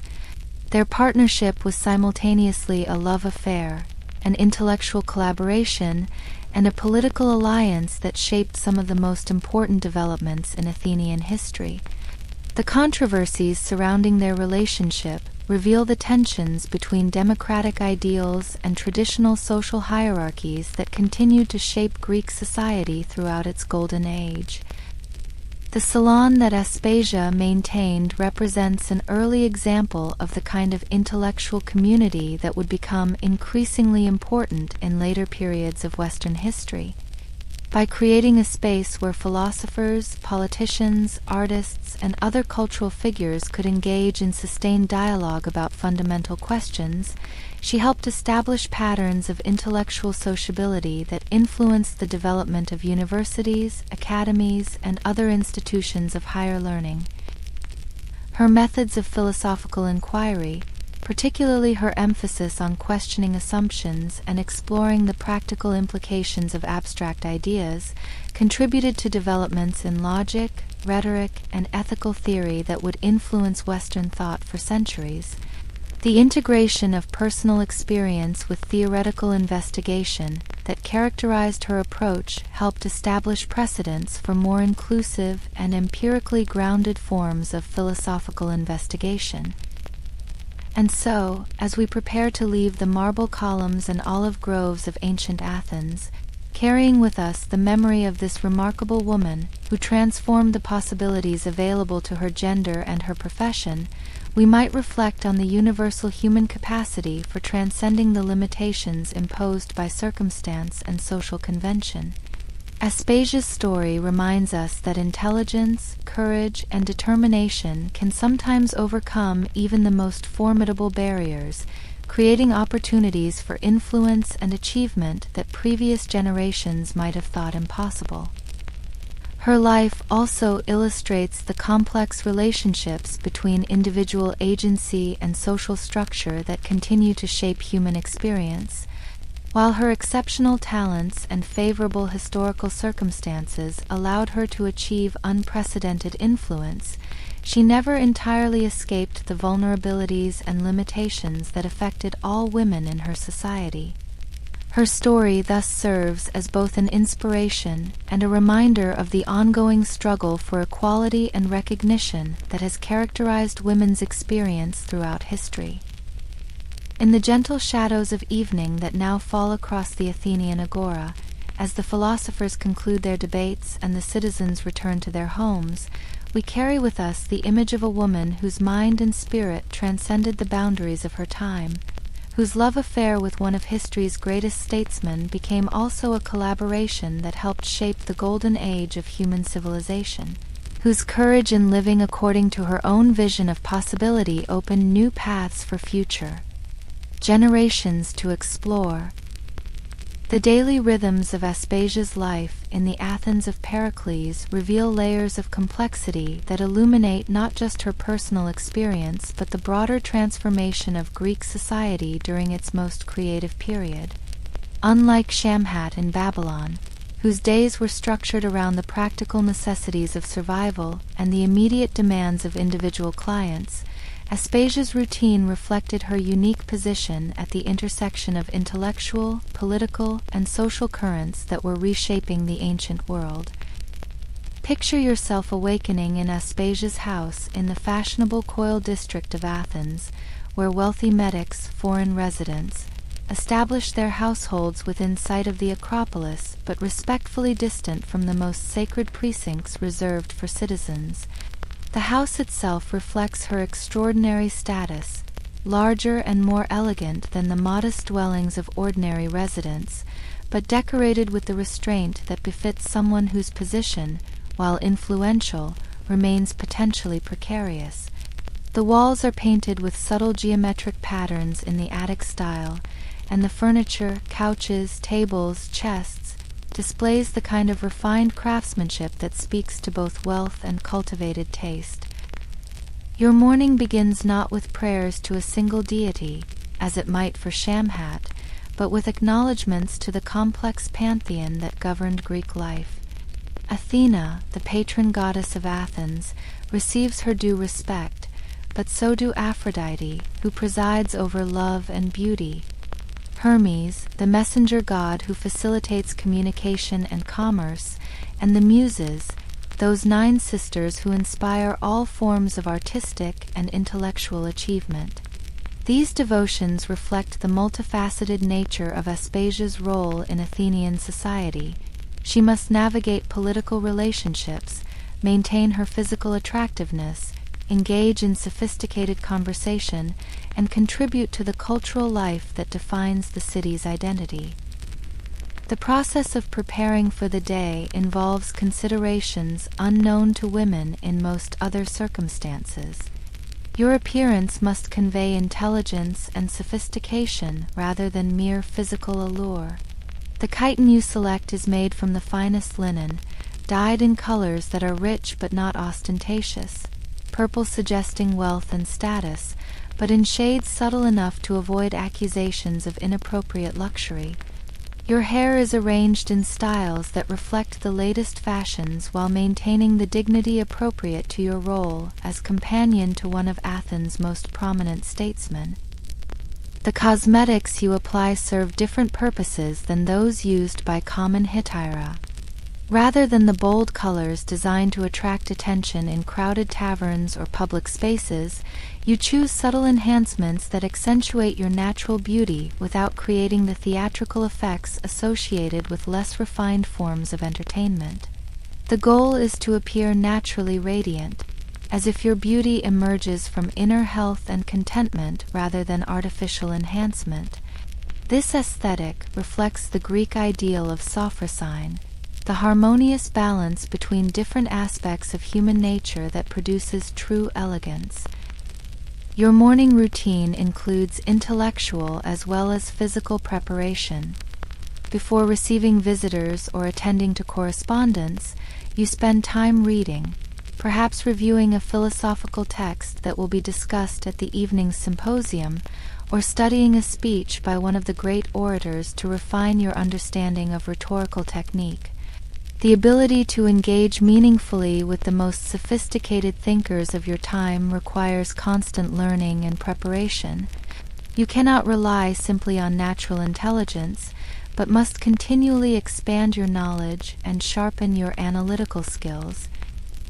The house begins to stir with the activities of your small household: a cook who prepares the meals that will be served to important guests, a slave girl who assists with personal care and the management of your wardrobe, perhaps a secretary who helps with correspondence and the scheduling of appointments.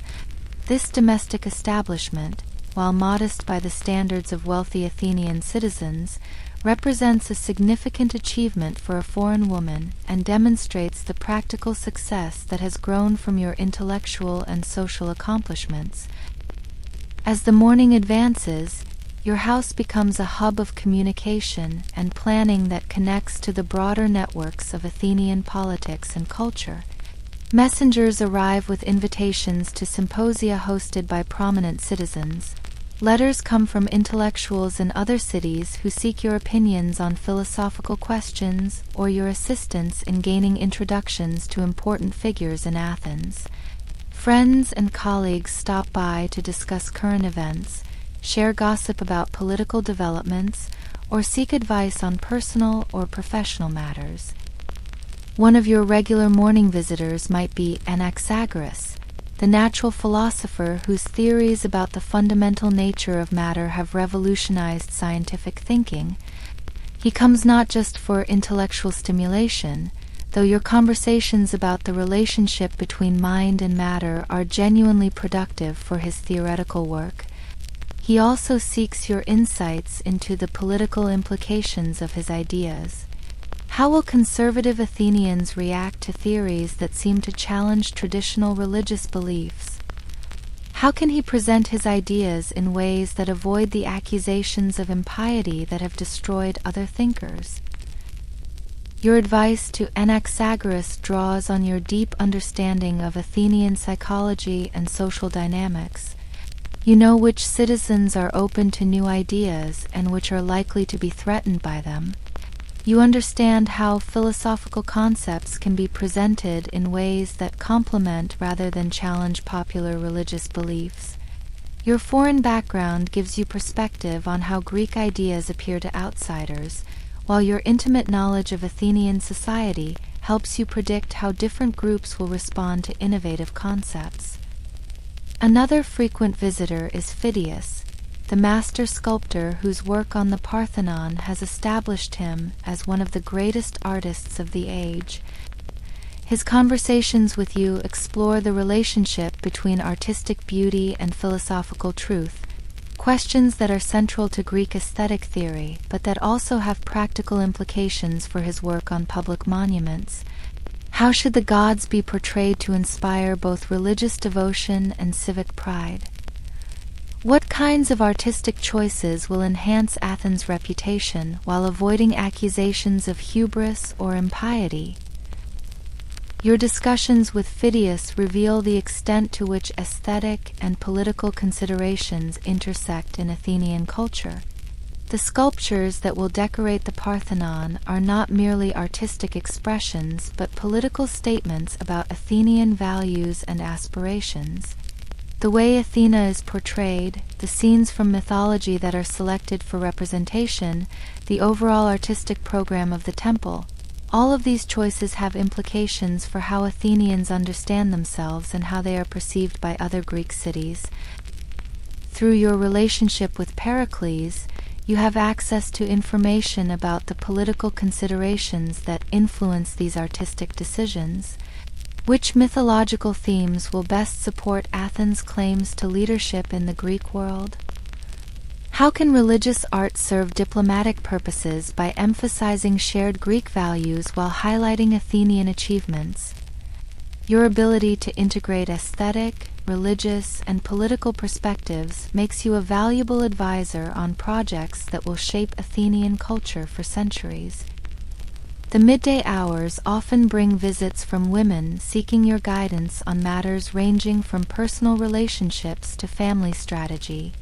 Unlike most Athenian women, who are confined largely to domestic roles and have little opportunity for intellectual development, you have become a resource for those who face unusual challenges or who possess unconventional aspirations. Some are wives of prominent citizens who seek advice about managing their husbands' political careers. Others are hetaira who hope to improve their social positions or develop more sophisticated approaches to their profession. Your guidance to these women draws on both practical experience and theoretical understanding. You know how to navigate the complex social hierarchies that govern Athenian society, how to influence powerful men without appearing to threaten their authority, how to develop intellectual skills that enhance rather than compete with feminine attractiveness. But you also understand the broader social and political forces that shape women's opportunities and limitations, allowing you to offer advice that is both practically useful and theoretically sophisticated. One young woman who regularly seeks your counsel is the daughter of a wealthy medic family who has received an unusually extensive education and who chafes against the restrictions that limit her opportunities for intellectual expression. Through your conversations, you help her understand how to pursue learning and cultural engagement within the boundaries of social acceptability. You share your own strategies for influencing important conversations without appearing to dominate them, for contributing ideas without challenging male authority directly, for building networks of support that can protect against the vulnerabilities that affect intelligent women in a male-dominated society. These mentoring relationships reflect your understanding that your own success creates responsibilities as well as opportunities. By demonstrating that foreign women can achieve significant influence in Athenian society, you have opened possibilities that others might follow. But you also recognize that your exceptional circumstances, your relationship with Pericles, your extraordinary education, your natural talents, cannot be easily replicated. Your advice therefore focuses on helping other women maximize their opportunities within more typical constraints, while working gradually to expand the boundaries of what society considers acceptable for their gender. The afternoon hours are often devoted to the kind of intensive intellectual work that distinguishes your salon from other forms of entertainment available in Athens. Rather than simply providing pleasant company for men seeking relaxation after their public duties, you engage in serious investigation of philosophical and political questions that have real implications for Athenian policy and Greek thought. These sessions might focus on analyzing a specific policy proposal before the assembly, exploring the implications of new philosophical theories, or examining historical precedents that might guide current decision-making. Today's discussion centers on the question of justice in international relations, a topic of urgent practical importance as Athens continues to expand its empire and face growing resistance from other Greek cities. Socrates has raised his characteristic questions about the nature of justice itself. Is it simply the interest of the stronger, as some sophists argue, or does it reflect objective moral principles that should guide all human behavior? How can a city like Athens, which prides itself on democratic values and respect for individual rights, justify the use of force to maintain its imperial dominance? Your contribution to this discussion draws on multiple sources of insight. Your foreign background gives you perspective on how Athenian policies appear to their subjects and allies. Your intimate knowledge of Athenian politics helps you understand the domestic pressures that shape foreign policy decisions. Your philosophical training allows you to analyze the logical structure of different arguments about justice and power. And your personal relationship with Pericles provides access to information about the practical considerations that influence actual policy choices. The conversation moves back and forth between abstract philosophical principles and concrete political realities.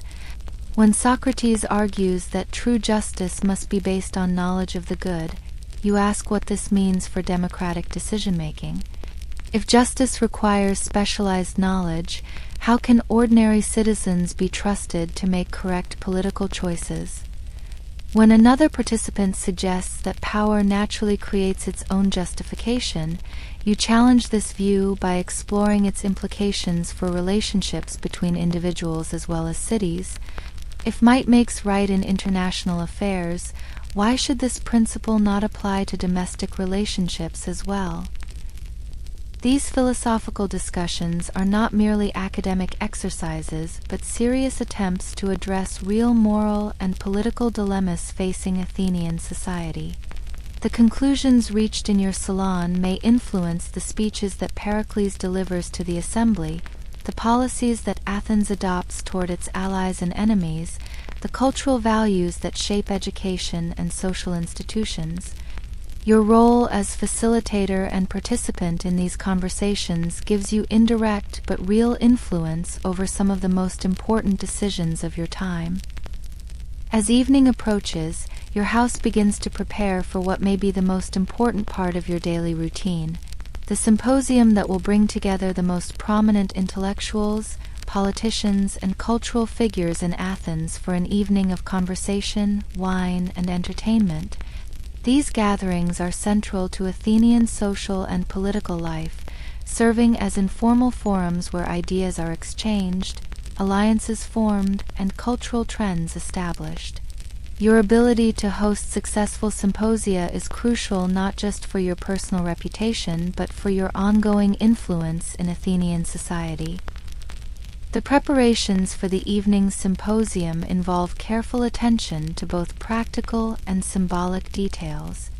The dining room must be arranged to facilitate conversation while respecting the social hierarchies that govern relationships among your guests. The couches are positioned to allow easy interaction while ensuring that the most important participants occupy places of honor. The lighting is designed to create an atmosphere that is both intimate and dignified, encouraging personal revelation while maintaining the decorum appropriate to serious intellectual discourse. The food and wine that will be served reflect your understanding of how sensory pleasures can enhance intellectual exchange. The menu includes delicacies that demonstrate your household sophistication and your respect for your guests, but avoids dishes that are so rich or complex that they distract from conversation. The wine is of the highest quality, but will be mixed with water in proportions that promote sociability without impairing judgment. The goal is to create physical conditions that support the kind of sustained, elevated conversation that distinguishes your salon from mere entertainment. The guest list for tonight's symposium illustrates the range of your connections and the scope of your influence. Socrates will attend, of course, bringing his characteristic questions and his ability to reveal hidden assumptions in apparently simple statements.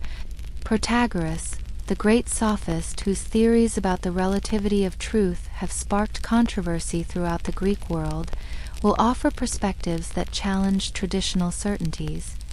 Euripides, whose tragedies explore the psychological depths of human motivation, will contribute insights into the emotional dimensions of political and moral questions.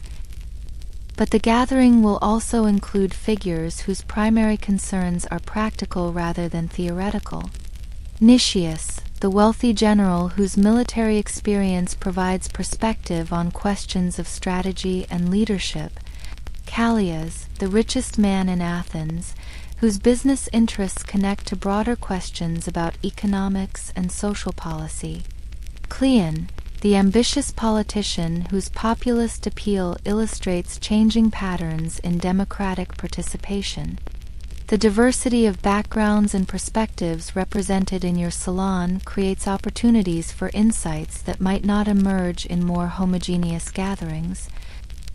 Your role as hostess requires sophisticated understanding of group dynamics and conversation management. You must ensure that all participants have opportunities to contribute while preventing any individual from dominating the discussion. You need to guide the conversation toward productive areas while remaining flexible enough to pursue unexpected insights that may emerge. You must balance your own desire to participate intellectually with your responsibilities for maintaining the social and physical environment that makes productive exchange possible.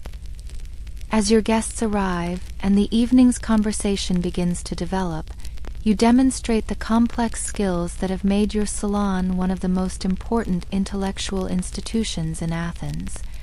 When Socrates begins to interrogate Protagoras about the nature of virtue, you intervene with questions that help clarify the practical implications of their theoretical disagreement. When Euripides describes the psychological motivations of characters in his latest tragedy, you connect his insights to contemporary political figures, helping the group understand how artistic imagination can illuminate real social dynamics. Your contributions to the evening's discussion reveal the extent to which your thinking has been shaped by your unique position in Athenian society. As a woman, you bring perspectives on human relationships and social dynamics that your male colleagues often overlook. As a foreigner, you can observe Greek customs and assumptions with a detachment that allows you to notice patterns that natives might take for granted. As someone whose livelihood depends on understanding and influencing human behavior, you possess practical knowledge about psychology and motivation that complements the more abstract theorizing of professional philosophers.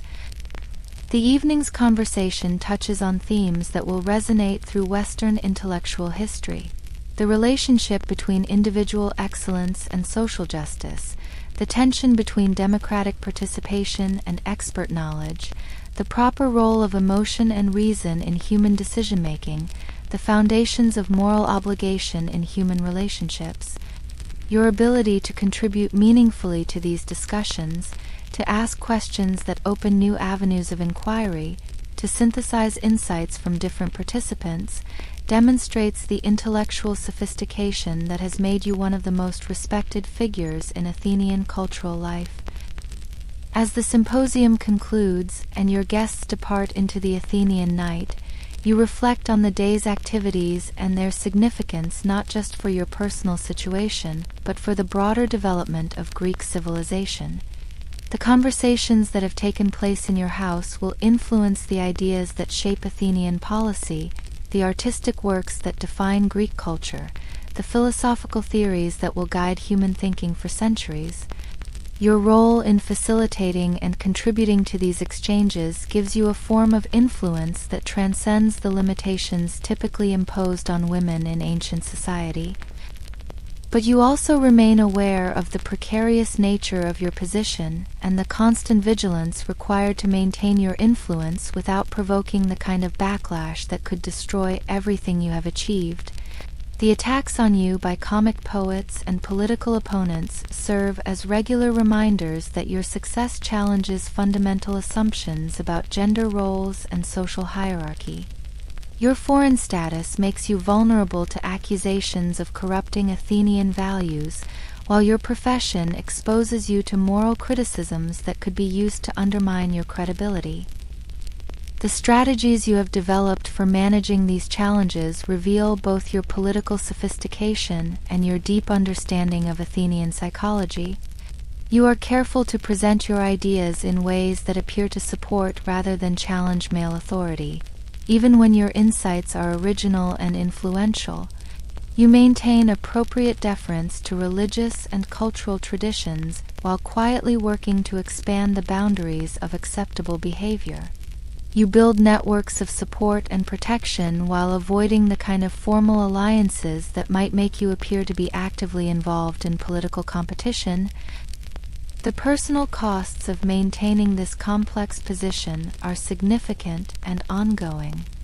The intellectual isolation that comes from being the only woman in most of your important relationships, the emotional strain of constantly managing public perceptions while pursuing private ambitions, the physical demands of maintaining the appearance and energy required for your professional success, the psychological pressure of knowing that your security depends on the continued favor of individuals whose support could be withdrawn at any moment. Yet the satisfactions and achievements that your unique position makes possible provide compensation for these difficulties. The intellectual stimulation of engaging with the greatest minds of your time on questions of fundamental importance, the practical influence you wield over policies and decisions that shape the future of Greek civilization, the personal fulfillment that comes from transcending the limitations imposed by circumstances of birth and social convention, the legacy you are creating for future generations of women who may follow paths that your example has helped to establish. As you prepare for sleep in your elegant house in the shadow of the Acropolis, you represent something unprecedented in human history. A woman who has achieved significant influence in the public sphere while remaining true to her own intellectual and personal aspirations.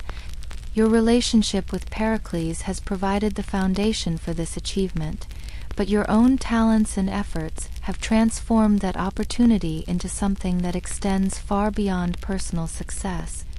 You have helped to redefine what is possible for women in Greek society while contributing to intellectual and cultural developments that will influence Western civilization for millennia. The lamp that illuminates your final preparations for rest casts shadows on walls that have witnessed conversations between some of history's greatest thinkers.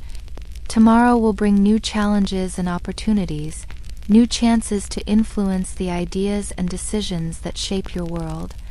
But tonight, as Athens settles into quiet around you and the stars will overhead in the clear Mediterranean sky, you rest in the knowledge that you have lived a life of remarkable achievement, transcending the boundaries of your time to create possibilities that previous generations could never have imagined. Sacred or sinful?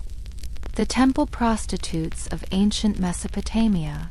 As we drift now from the marble halls of Athens toward the even more ancient temples of Mesopotamia, let us carry with us the understanding that the deepest mysteries of the past often lie not in what we know with certainty, but in the shadows between knowledge and assumption, between the records left by ancient peoples and the interpretations imposed by later generations. We are about to explore one of the most contested and misunderstood aspects of ancient religious life, a practice that may have connected the most intimate human experiences with the most sacred divine mysteries, or which may never have existed at all in the forms that centuries of scholars have imagined.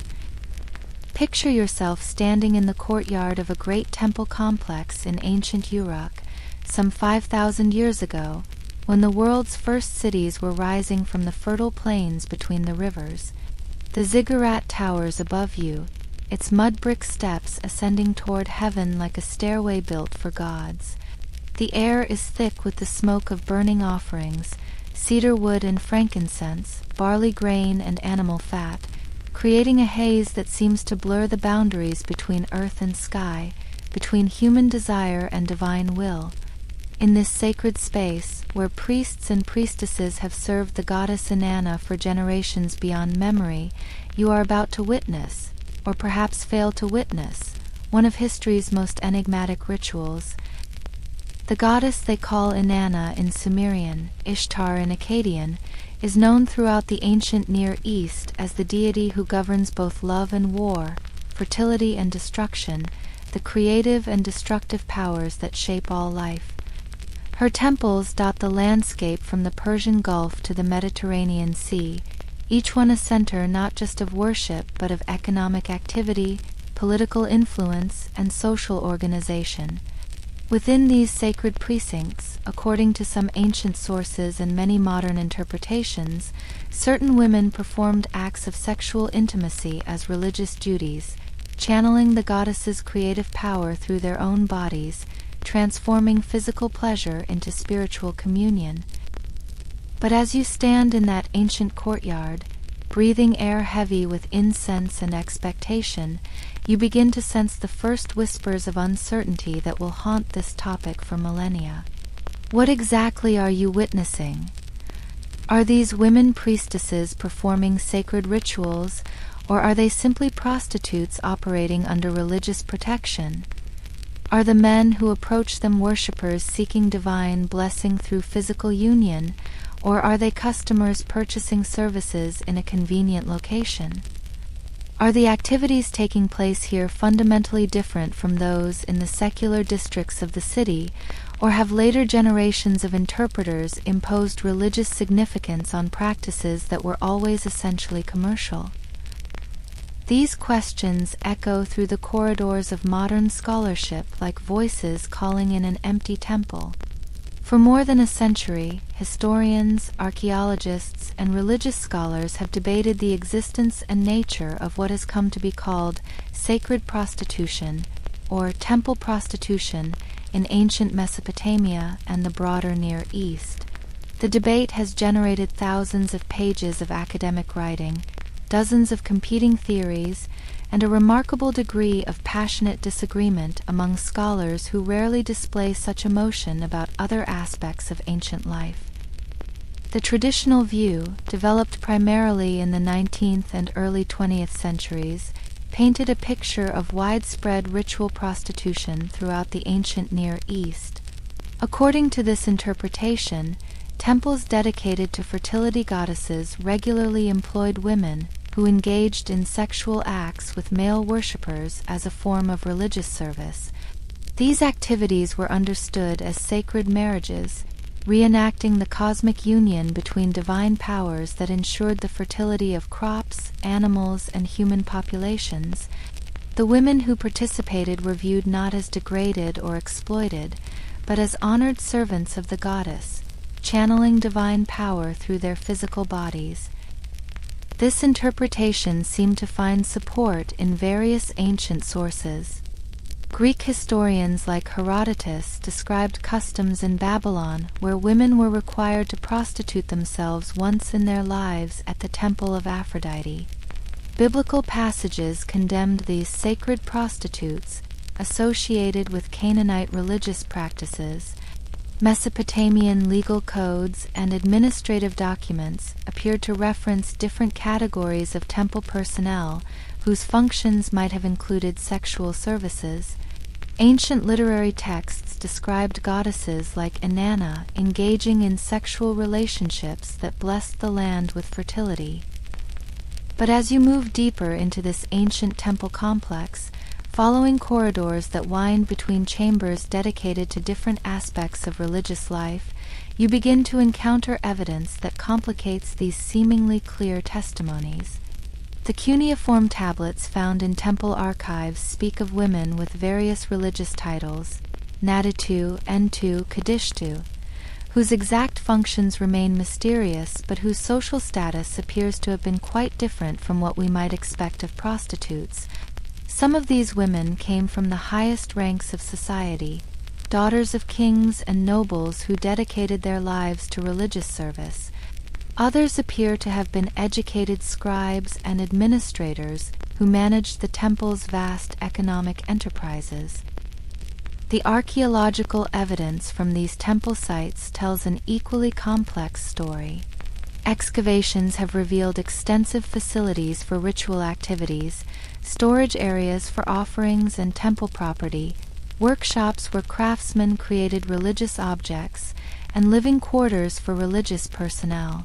But they have found little clear evidence of the specialized facilities that one might expect if sexual services were a regular part of temple operations.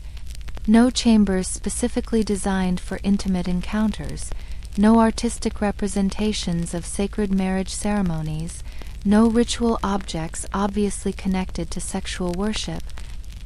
As scholarly understanding of ancient Mesopotamian languages and culture has deepened over the past century, many of the textual sources that seem to support the existence of sacred prostitution have been reinterpreted. The Hebrew Bible's condemnations of sacred prostitutes may reflect later theological polemics against foreign religious practices rather than accurate descriptions of those practices.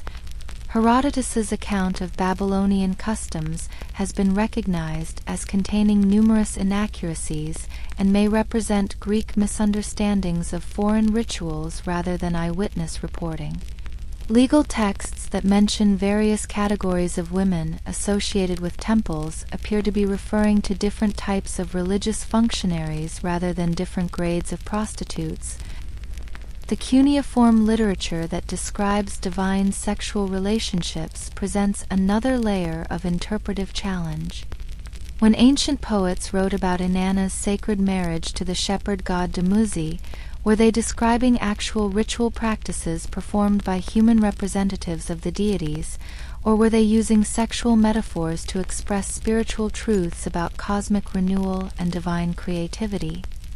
The language of these texts is rich with symbolism and metaphor, making it difficult to determine which elements should be understood literally and which represent poetic or theological abstractions.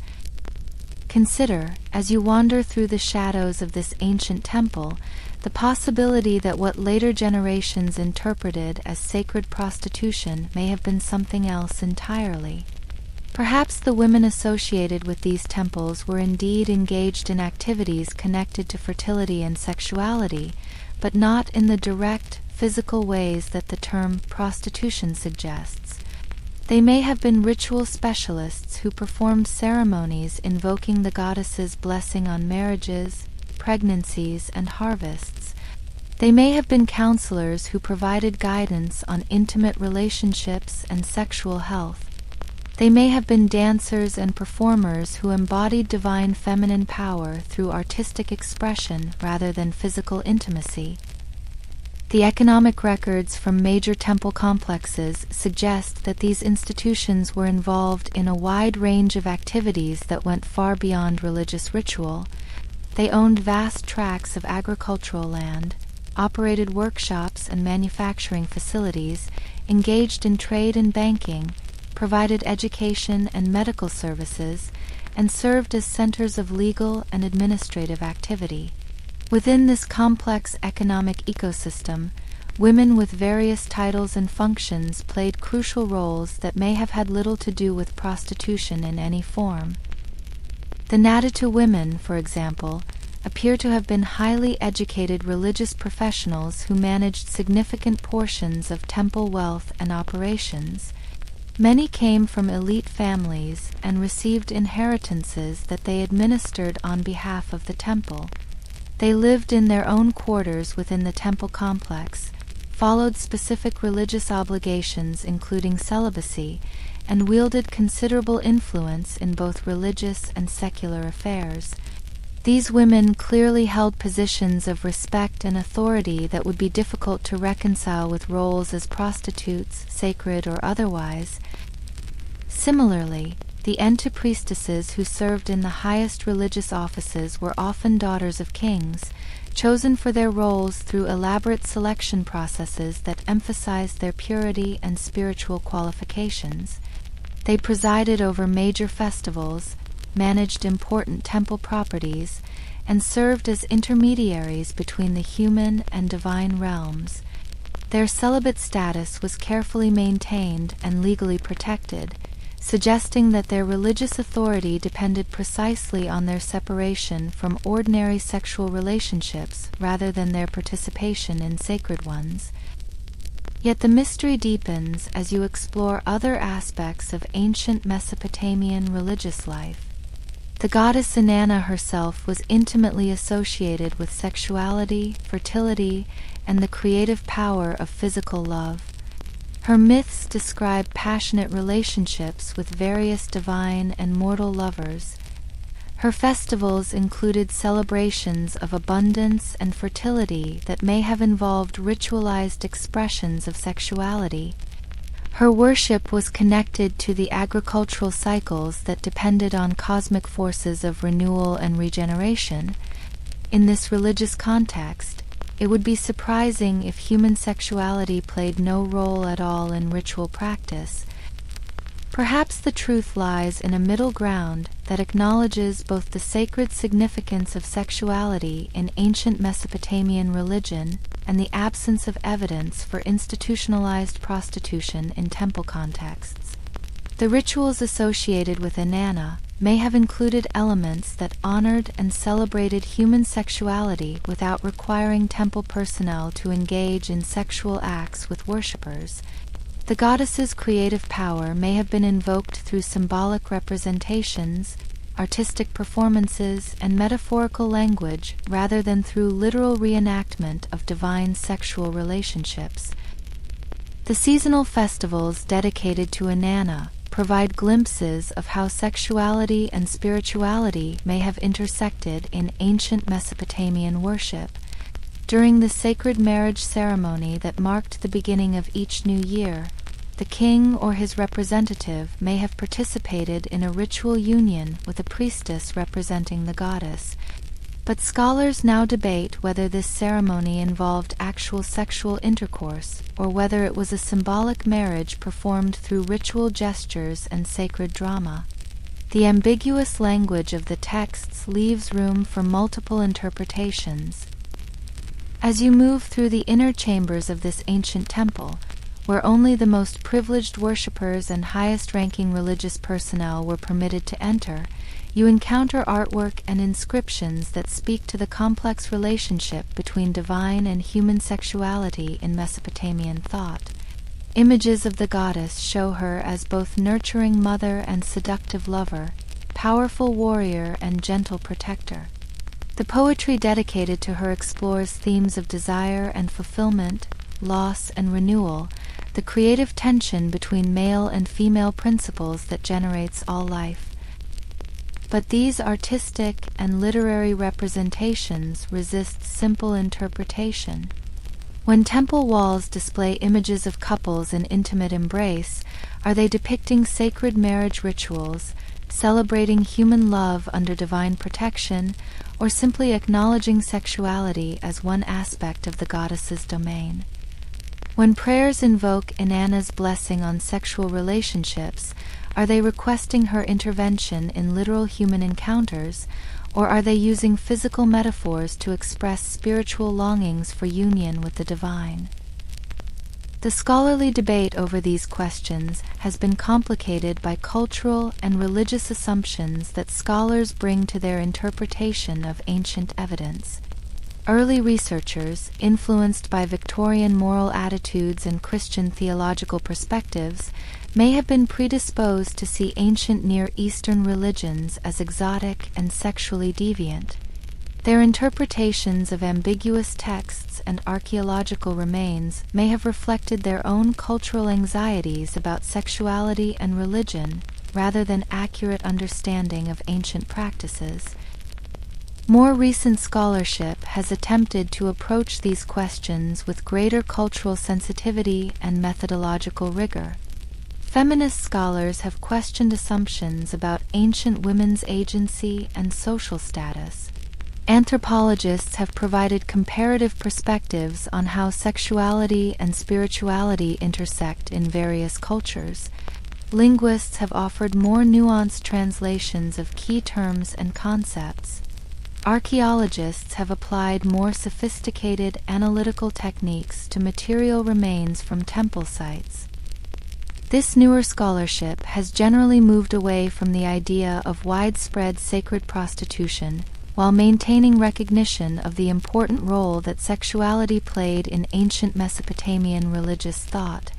The current scholarly consensus, to the extent that one exists, suggests that while temples may have been associated with various forms of celebration and ritual involving sexuality, there is little credible evidence for institutionalized prostitution as a form of religious service. Yet mysteries remain, and the absence of clear evidence in one direction does not constitute proof in the other. The fragmentary nature of the archaeological record means that many aspects of ancient religious practice remain invisible to modern investigation. The ceremonial and theological texts that survive may not provide complete pictures of actual ritual activities.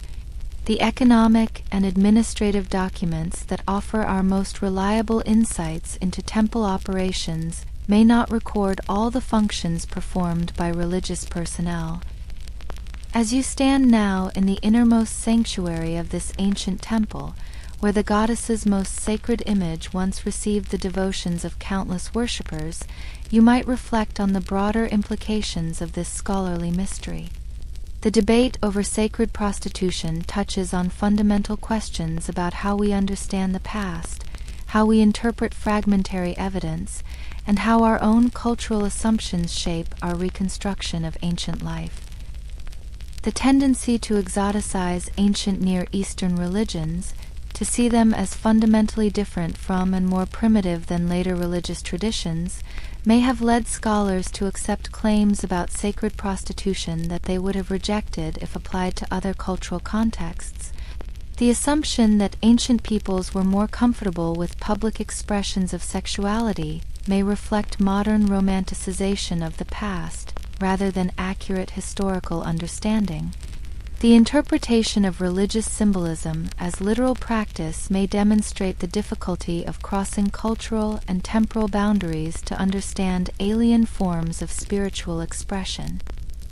At the same time, the scholarly reaction against earlier interpretations may have swung too far in the opposite direction, dismissing evidence that doesn't fit contemporary academic and cultural preferences. The desire to present ancient women as empowered religious professionals rather than exploited sexual objects may have led to interpretations that minimize the genuine connections between sexuality and spirituality in ancient thought. The application of modern distinctions between sacred and secular, between religious and commercial activities, may obscure the more fluid boundaries that characterized ancient societies. The mystery of sacred prostitution also raises questions about the nature of religious experience and the role of physical embodiment in spiritual practice.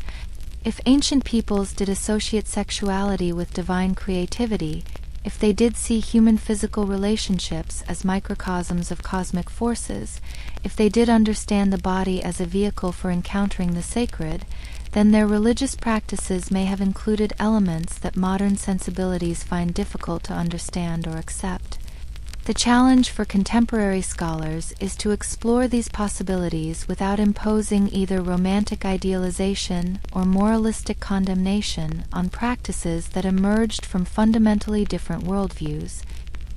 The temples of Inanna and her sister goddesses throughout the ancient Near East continue to yield new archaeological and textual evidence that may eventually clarify some of these mysteries.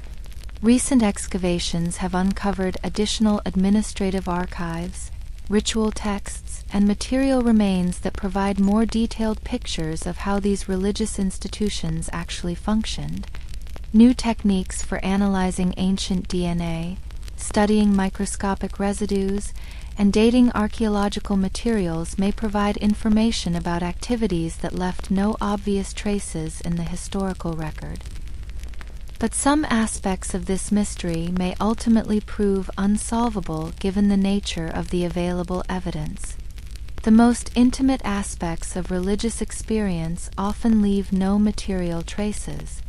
The symbolic and metaphorical dimensions of spiritual practice resist literal interpretation. The cultural contexts that gave meaning to ancient rituals have been lost along with the societies that created them. Future scholarship may refine our understanding of specific aspects of ancient Near Eastern religion, but the broader questions about the relationship between sexuality and spirituality in these cultures may remain matters of informed speculation rather than definitive knowledge. As evening shadows lengthen across the ancient temple courtyard, as the last priests complete their daily rituals and the sacred fires are banked for the night, you are left with a mystery that speaks to something fundamental about the human condition. the eternal tension between body and spirit, between individual desire and cosmic meaning, between the immediate reality of physical experience and the transcendent longings that drive religious seeking. Whether or not the ancient temples of Mesopotamia ever hosted the sacred prostitution that some scholars have imagined, they certainly served as spaces where these fundamental tensions were explored and expressed through ritual, symbol, and communal celebration. The women who served in these temples, whatever their specific functions may have been, participated in religious traditions that honored the full spectrum of human experience, including sexuality, as manifestations of divine creativity. Their lives were shaped by understandings of the sacred that differed profoundly from later monotheistic traditions, understandings that saw the physical world not as fallen or corrupt, but as charged with divine presence and possibility. In honoring these women and seeking to understand their roles accurately, contemporary scholars continue the ancient human quest to comprehend the mysterious relationships between earthly experience and transcendent meaning. And so, as the stars begin to appear in the darkening sky above this ancient temple, as the sounds of the modern world fade into the gentle rhythms of evening wind through empty corridors, you carry with you not answers but better questions. Not certainty but deeper appreciation for the complexity of human religious experience across cultures and millennia. The mystery of sacred prostitution remains unsolved, but in wrestling with its ambiguities, we have touched something essential about the ways human beings have always sought to understand their place in the cosmos and their relationship to the divine forces that shape their existence. The complexity of this ancient mystery deepens when we consider the specific archaeological sites where evidence for these practices might be expected to emerge. The great temple complex at Uruk, where the goddess Inanna was worshipped for over 3 millennia, has been excavated extensively by German archaeologists since the early 20th century. Layer by layer, they have uncovered the remains of successive temple buildings, each one built upon the ruins of its predecessor, creating a stratified record of changing religious practices across thousands of years of continuous worship. Yet for all the careful excavation and meticulous recording, for all the thousands of cuneiform tablets recovered from the temple archives, for all the artistic representations and architectural features that have been preserved, the physical evidence for sacred prostitution remains stubbornly elusive. The temple precinct at Uruk reveals elaborate facilities for ritual purification, massive storage areas for grain and other offerings, workshops where artisans created religious objects, and residential quarters for various categories of religious personnel. But nowhere in this vast complex have archaeologists found spaces that can be definitively identified as locations where sexual services were provided as part of religious practice. This absence of clear archaeological evidence becomes even more puzzling when we consider how thoroughly other aspects of ancient Mesopotamian life have been preserved in the material record. The houses of ordinary citizens reveal intimate details about daily life, including sleeping arrangements, cooking facilities, and personal possessions. The palaces of kings display elaborate decoration and complex room arrangements that reflect ceremonial protocols and administrative functions. Even the brothels that certainly existed in the secular districts of ancient cities have left recognizable traces in the archaeological record. Yet the temples, where sacred prostitution supposedly flourished, show no clear signs of such activities. The cuneiform archives from these temple complexes present their own interpretive challenges. Among the thousands of administrative documents that record the temple's economic activities, personnel decisions, and ritual requirements, scholars have identified various references to women with religious titles that have sometimes been interpreted as indicating involvement in sacred prostitution. The term Kadishtu, for example, appears in various contexts and has been translated as sacred prostitute by some scholars, but more recent linguistic analysis suggests it may simply mean consecrated woman or holy one without any necessary sexual connotations. Similarly, the term harimtu, which appears in legal contexts, has been interpreted as referring to temple prostitutes, but careful examination of the specific legal situations in which the term appears suggests it may refer to women who are unmarried or independent rather than to women engaged in prostitution. The challenge of translating these ancient terms accurately is compounded by the fact that our understanding of Akkadian and Sumerian continues to evolve as new texts are discovered and existing ones are reanalyzed with improved linguistic tools. The ritual texts that describe religious ceremonies present another layer of interpretive complexity. The sacred marriage texts, which describe the annual ceremonies celebrating the union between the goddess Inanna and her consort Dumuzi, contain language that is simultaneously explicit and metaphorical. When these texts describe the goddess opening her door to her lover or speak of honey and wine in intimate contexts, are they providing literal instructions for human participants to follow, or are they using sexual imagery to express spiritual truths about cosmic renewal and divine creativity? The problem is complicated by the fact that ancient Mesopotamian religious literature frequently operates on multiple levels of meaning simultaneously. A text might describe both a cosmic myth about the relationship between divine forces and a seasonal ritual performed by human participants. The same language might refer simultaneously to the goddess's mythological marriage and to the agricultural fertility that her union with Dumuzi was believed to ensure. Determining which elements of these texts correspond to actual human practices requires careful analysis of linguistic clues, ritual contexts, and comparative evidence from other cultures. The broader cultural context of sexuality in ancient Mesopotamian society provides another lens through which to examine this mystery. Unlike many later cultures, ancient Mesopotamians appear to have had relatively positive attitudes toward sexuality as a natural and divinely sanctioned aspect of human experience. Their literature celebrates sexual pleasure as one of life's great goods. Their legal codes regulate sexual behavior, but do not generally condemn it as inherently sinful. Their art frequently depicts sexual themes without apparent embarrassment or moral anxiety. In this cultural context, it would not be surprising if religious practices included elements that honored and celebrated human sexuality. But this general cultural acceptance of sexuality does not necessarily translate into institutional sacred prostitution.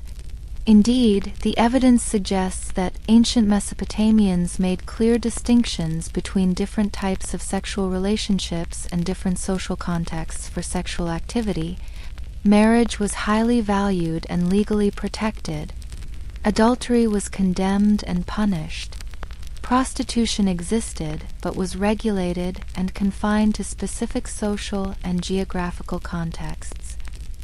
The social status of women in ancient Mesopotamia presents another dimension of this interpretive puzzle. While women in these societies certainly faced significant legal and social limitations compared to men, they were not uniformly powerless or marginalized. Women could own property, engage in business, initiate legal proceedings, and hold various professional and religious positions. The women associated with major temples often came from elite families and wielded considerable influence in both religious and secular affairs. This social reality makes it difficult to reconcile with images of temple prostitution that assume the exploitation or degradation of women involved in such practices. The comparative evidence from other ancient cultures adds both clarity and confusion to our understanding of Mesopotamian practices. Some ancient societies certainly did incorporate various forms of ritualized sexuality into their religious observances. The Greek cult of Aphrodite at Corinth may have included temple prostitution, though even this case is debated by scholars. Various Roman festivals included sexual elements, though these were typically temporary reversals of normal social order rather than institutionalized religious practices. Some Celtic and Germanic religious traditions appear to have included sacred marriage ceremonies, though the specific details remain obscure. But the mere existence of ritualized sexuality in some ancient cultures does not prove its existence in Mesopotamia. Each society developed its own distinctive approaches to the relationship between sexuality and spirituality based on unique historical, cultural, and theological factors.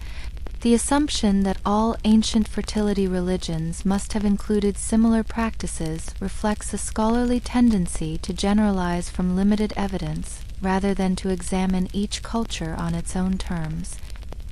The evolution of scholarly interpretation of these practices over the past century reveals how academic understanding has been shaped by changing cultural attitudes and methodological approaches. Early 20th century scholars, influenced by anthropological theories about primitive religion and psychoanalytic ideas about human sexuality, were predisposed to see sacred prostitution as a natural feature of ancient fertility cults. They interpreted ambiguous evidence in ways that confirmed their theoretical expectations and paid less attention to contradictory or complicating factors. The feminist scholarship that emerged in the later 20th century brought new perspectives to these questions, but also introduced new biases. Some feminist scholars rejected the idea of sacred prostitution because it seemed to reduce ancient women to sexual objects. Others embraced it as evidence of women's religious authority and sexual autonomy in pre-patriarchal societies. Both approaches sometimes allowed ideological commitments to override careful analysis of actual evidence. More recent scholarship has attempted to move beyond these ideological debates by applying more rigorous methodological standards to the analysis of ancient sources. Scholars now pay closer attention to the specific contexts in which ancient texts were produced and the purposes they were intended to serve. They analyze archaeological evidence more systematically and avoid making sweeping generalizations based on limited data. They examine ancient practices within their own cultural frameworks rather than imposing modern categories and assumptions. This methodological sophistication has led to more nuanced understandings of how sexuality and spirituality intersected in ancient Mesopotamian culture. Rather than seeing a simple dichotomy between sacred prostitution and complete separation of sex from religion, scholars now recognize a spectrum of practices and beliefs that honored sexuality as part of divine creation while maintaining clear distinctions between different types of sexual relationships and contexts. The specific case of the Ishtar temple at Babylon, described by Herodotus in his famous account of Babylonian customs, illustrates the challenges of interpreting ancient sources. Herodotus claimed that every Babylonian woman was required to prostitute herself once in her lifetime at the temple of Aphrodite, sitting in the sacred precinct until a stranger threw money in her lap and took her to bed. This account has been cited for centuries as clear evidence of institutionalized sacred prostitution in Mesopotamia. But careful analysis of Herodotus's account reveals numerous problems that cast doubt on its reliability. He was writing about practices in a foreign culture based on second-hand information gathered during brief visits. He frequently confused or misunderstood the customs he described, particularly those involving women, to whom he would have had limited access as a foreign male. His account contains internal contradictions and implausible details that suggest he may have misinterpreted something he observed or heard about. Moreover, Herodotus's description does not match what we know about Babylonian religion from indigenous sources. The goddess he calls Aphrodite was known to Babylonians as Ishtar, but her worship does not appear to have included the practices he describes. The social and legal contexts, he assumes, do not correspond to Babylonian customs as revealed by thousands of cuneiform documents. His account may reflect Greek misunderstanding of some other Babylonian practice, perhaps a ritual purification ceremony or a marriage custom that involved women gathering at temples for purposes unrelated to prostitution. The biblical references to sacred prostitution present similar interpretive challenges. The Hebrew Bible frequently condemns these sacred prostitutes associated with Canaanite religious practices, using terms like Kadesha and Kadesh that are often translated as temple prostitute or sacred prostitute. These condemnations are typically understood as evidence that such practices actually existed and were common enough to concern biblical authors. But recent scholarship has questioned this interpretation. The biblical authors were writing from a later historical perspective and with specific theological agendas that may have influenced their descriptions of earlier practices. They were concerned with establishing the distinctiveness of Israelite religion and may have exaggerated or mischaracterized the practices of other peoples to emphasize the superiority of their own traditions. The Hebrew terms they used may not have the sexual connotations that later translators assumed, but may simply refer to religious functionaries or ritual specialists. Furthermore, the archaeological evidence from Canaanite religious sites does not clearly support the existence of the practices that biblical authors condemned. Excavations at major Canaanite temples have revealed elaborate ritual facilities and extensive administrative archives, but little clear evidence of institutionalized prostitution. The material culture of these sites suggests religious practices focused on seasonal agricultural ceremonies, ancestor worship, and various forms of divination rather than sexual rituals. The persistence of the sacred prostitution narrative in both scholarly and popular discourse, despite the lack of clear supporting evidence, suggests that it serves psychological and cultural functions beyond simple historical description. The idea of ancient temple prostitution allows modern audiences to imagine past societies as more sexually liberated than their own, while simultaneously maintaining moral distance from practices that they find titillating but disapprove of. It provides a framework for discussing ancient sexuality that acknowledges its religious significance while avoiding the discomfort that might arise from taking ancient spiritual practices seriously on their own terms.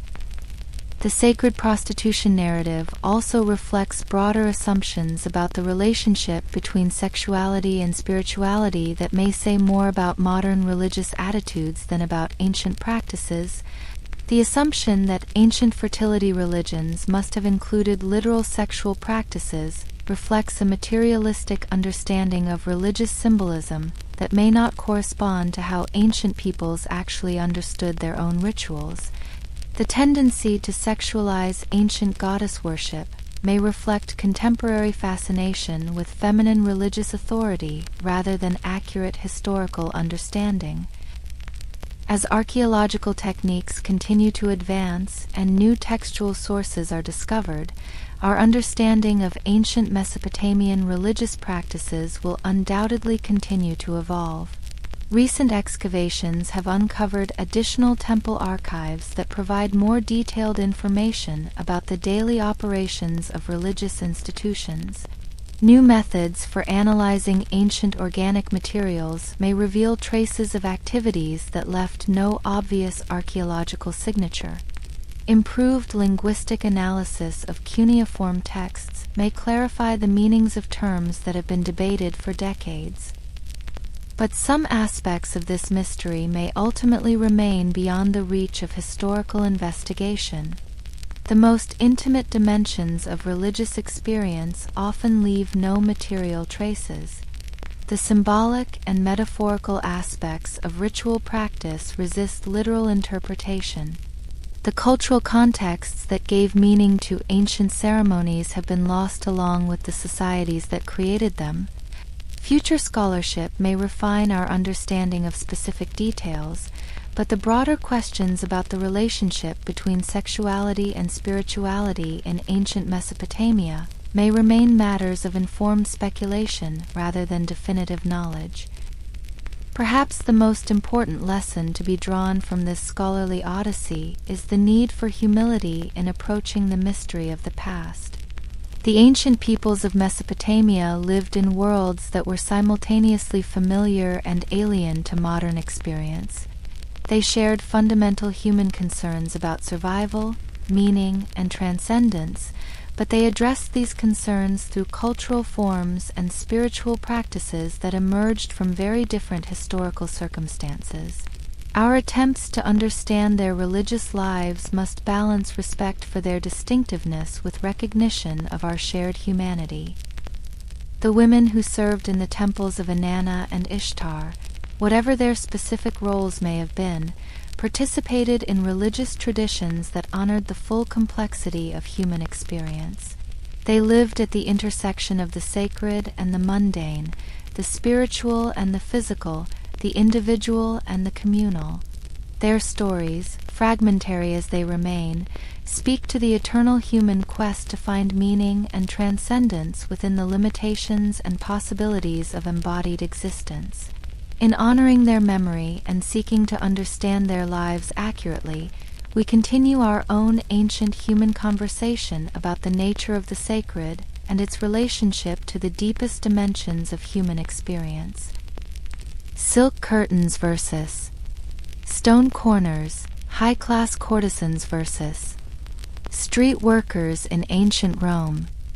As we drift now from the mysterious temples of ancient Mesopotamia toward the marble streets and bustling forums of imperial Rome, let us carry with us an understanding that human societies have always created hierarchies, layers of experience and opportunity that can separate people engaged in ostensibly similar activities by vast gulfs of comfort, security, and social recognition. In the Rome of the Caesars, where law and custom regulated every aspect of daily life with unprecedented precision, these distinctions reached their most elaborate and institutionalized forms. Picture yourself walking through the Subura district of Rome on a warm afternoon in the 1st century of the Common Era. The narrow streets wind between tall apartment buildings called insulae, their ground floors opening onto busy thoroughfares where vendors hawk their wares and citizens conduct the daily business of urban life. The air carries the mingled sense of cooking food, unwashed bodies, and the various industries that crowd these working-class neighborhoods: leather-making, metalworking, pottery production. Along certain streets, you notice women positioned in doorways and small ground-floor rooms, their presence advertised by oil lamps hung outside their entrances. These are the meretresses, the registered prostitutes of Rome, whose existence is acknowledged by law, regulated by custom, and taxed by the state. They wear the toga, the traditional Roman garment that in their case serves not as a mark of citizenship, but as a legal requirement that identifies their profession to potential clients and authorities. The rooms where they work are small and sparsely furnished: a bed, a wash basin, perhaps a stool or small table. The stone walls are unadorned, the floors practical rather than beautiful, the lighting provided by simple oil lamps that cast flickering shadows across surfaces worn smooth by countless encounters. Their daily routine begins early and extends late into the evening. They must present themselves for business during the hours when the urban population is most active, competing for clients with dozens of other women in the same neighborhood. Their pricing is constrained by market forces and their clientele's limited resources. Most of their customers are ordinary working men, slaves and freedmen, soldiers and laborers, small merchants and craftsmen, who have modest amounts to spend on pleasure and are looking for quick, uncomplicated transactions. But now, let your imagination carry you across the city, away from the crowded streets of the Subura toward the elegant neighborhoods that climb the slopes of the Palatine and Aventine hills. Here the architecture changes dramatically. Spacious villas set behind high walls and beautiful gardens, their interiors decorated with frescoes depicting mythological scenes, their floors adorned with intricate mosaics, their courtyards cooled by fountains and shaded by carefully tended trees. In one of these magnificent residences lives a woman whose life represents the opposite extreme of the spectrum we have just witnessed. Her name is Cytheris, and she embodies the Roman institution of the courtesan, a woman whose beauty, intelligence, and cultural accomplishments have elevated her far above the common prostitutes of the working districts. Unlike the meretresses who serve anonymous customers in cramped rooms, Cytheris maintains relationships with a small number of wealthy and powerful patrons who compete for her attention and shower her with gifts worthy of a senator's wife. Her house, which she owns rather than rents, reflects a level of luxury that most Roman citizens could never hope to achieve. As you enter Cytheris's villa through its elegant atrium, you immediately sense the profound differences that separate her world from that of the women we observed in the Suburra. The floor beneath your feet is covered with intricate mosaics depicting scenes from Homer's Odyssey. The walls are painted with delicate frescoes showing gardens and architectural fantasies that seem to expand the space beyond its physical boundaries. The furnishings are crafted from the finest materials: ivory and ebony, bronze and silver, silk cushions dyed in colors that speak of expensive tastes and unlimited resources. Cytheris herself embodies the sophisticated cultivation that her environment suggests. She has been educated in literature and philosophy, can converse intelligently about poetry and politics, plays musical instruments with professional skill, and speaks several languages fluently. Her beauty has been enhanced by the finest cosmetics and adorned with jewelry that would not seem out of place at an imperial banquet. When she moves through her elegant rooms, she does so with the poise and confidence of someone who has never known want or uncertainty about her next meal. The contrast between these two worlds, the stone corners of the Suburra and the silk curtains of the Palatine, reflects the complex social hierarchies that governed Roman society and shaped every aspect of daily life. Rome was a civilization that celebrated luxury and refinement while simultaneously depending on the labor of millions of slaves and the submission of conquered peoples. It was a society that produced magnificent art and literature while maintaining brutal systems of exploitation. These contradictions found their most vivid expression in the institution of prostitution, which ranged from the most degraded forms of sexual slavery to relationships that approached modern notions of romantic partnership. The legal framework that governed these relationships reveals the Roman genius for creating elaborate systems of classification and regulation. The Lex Julia de Adulteriis, passed under Augustus, attempted to regulate sexual behavior by establishing clear categories of acceptable and unacceptable relationships. Prostitutes were legal but socially marginalized. They could not marry Roman citizens, could not inherit property in the same ways as other women, and were subject to various legal restrictions that reflected their diminished status. But within these constraints, the law recognized different grades and types of sex work, each with its own protections and limitations. The registered meretresses worked within a system that provided basic legal protections while acknowledging their marginal social position. They were required to register with local authorities, pay taxes on their earnings, and conform to various regulations about where and how they could conduct business.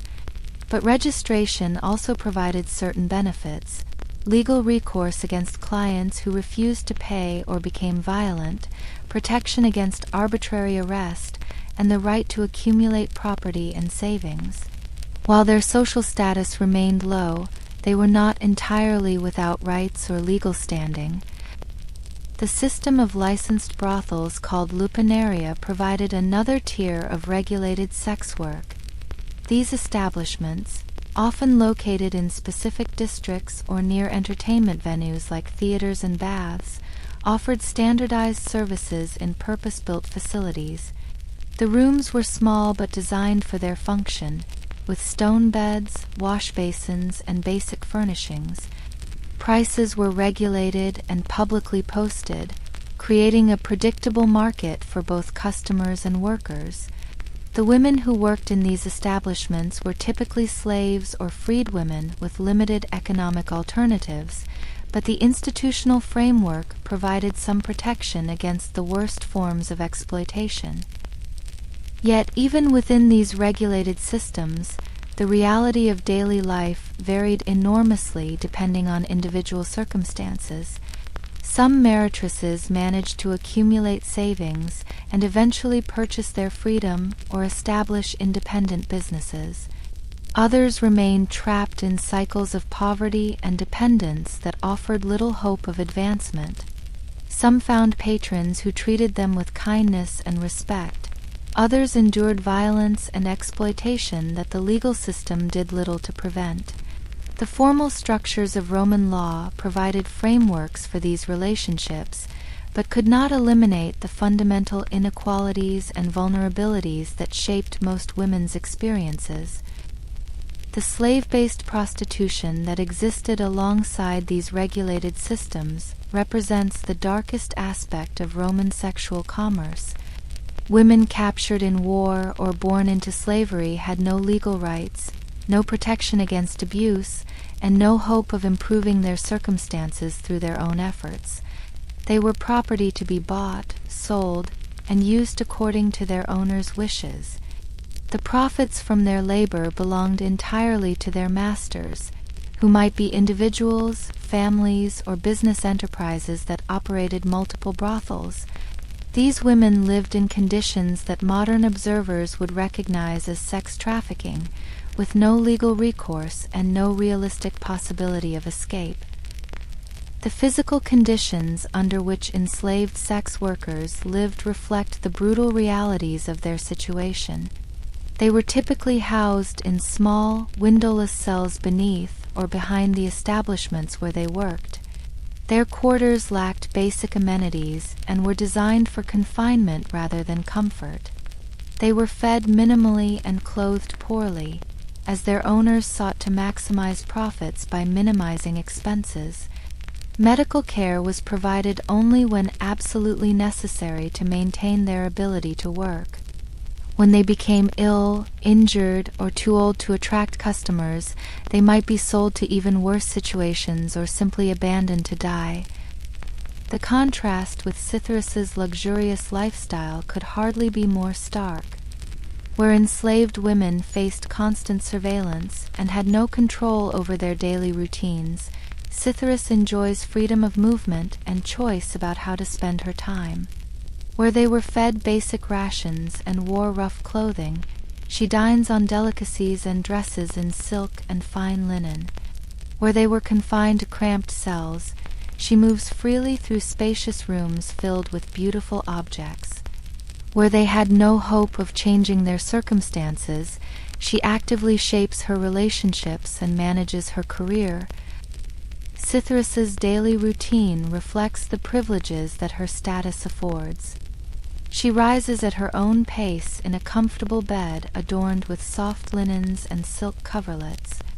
Her morning ablutions are performed with perfumed oils and expensive soaps in a private bath decorated with mosaics and supplied with hot and cold running water. Her breakfast consists of fresh bread, honey, fruit, and wine served on silver dishes by attentive servants.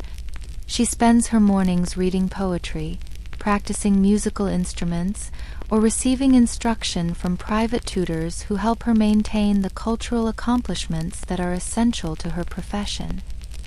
The afternoon might bring visitors, not clients in the crude commercial sense, but admirers and patrons who seek her company for conversation as much as physical intimacy.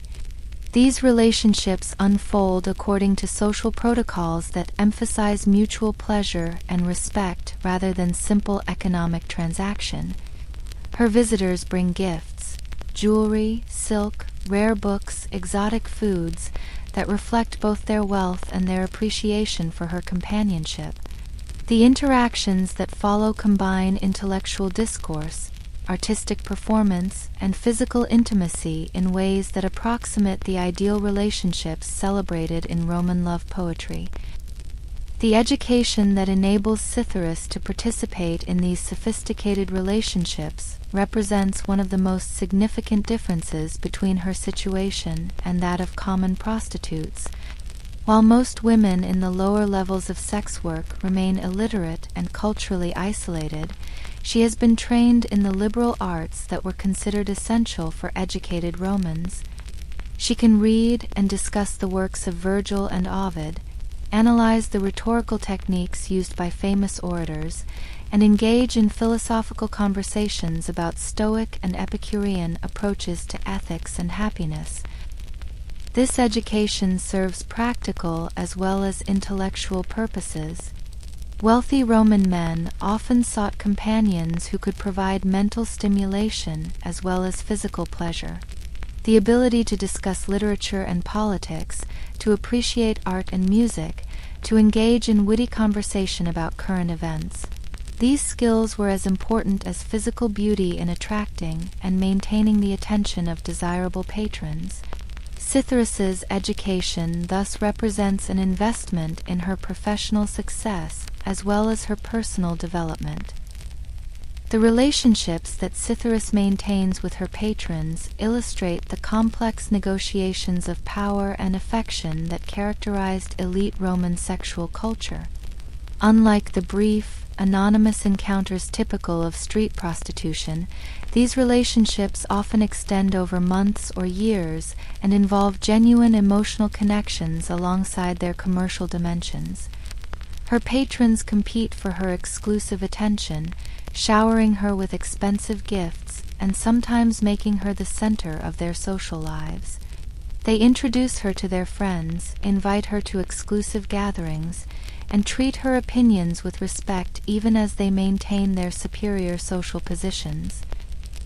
Yet these relationships also reveal the fundamental inequalities that shaped even the most privileged forms of ancient sex work.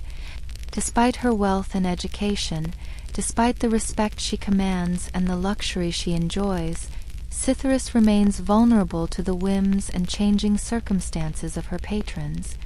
A political scandal could force a lover to abandon her. Economic difficulties could end a patron's ability to support her lifestyle. Aging will inevitably reduce her attractiveness and threaten her security. Unlike wives, who enjoy legal protections and social recognition, courtesans depend entirely on personal relationships that can be severed without warning or legal consequence. The social events that form an important part of Cytheris's professional life provide another lens through which to examine these contrasts.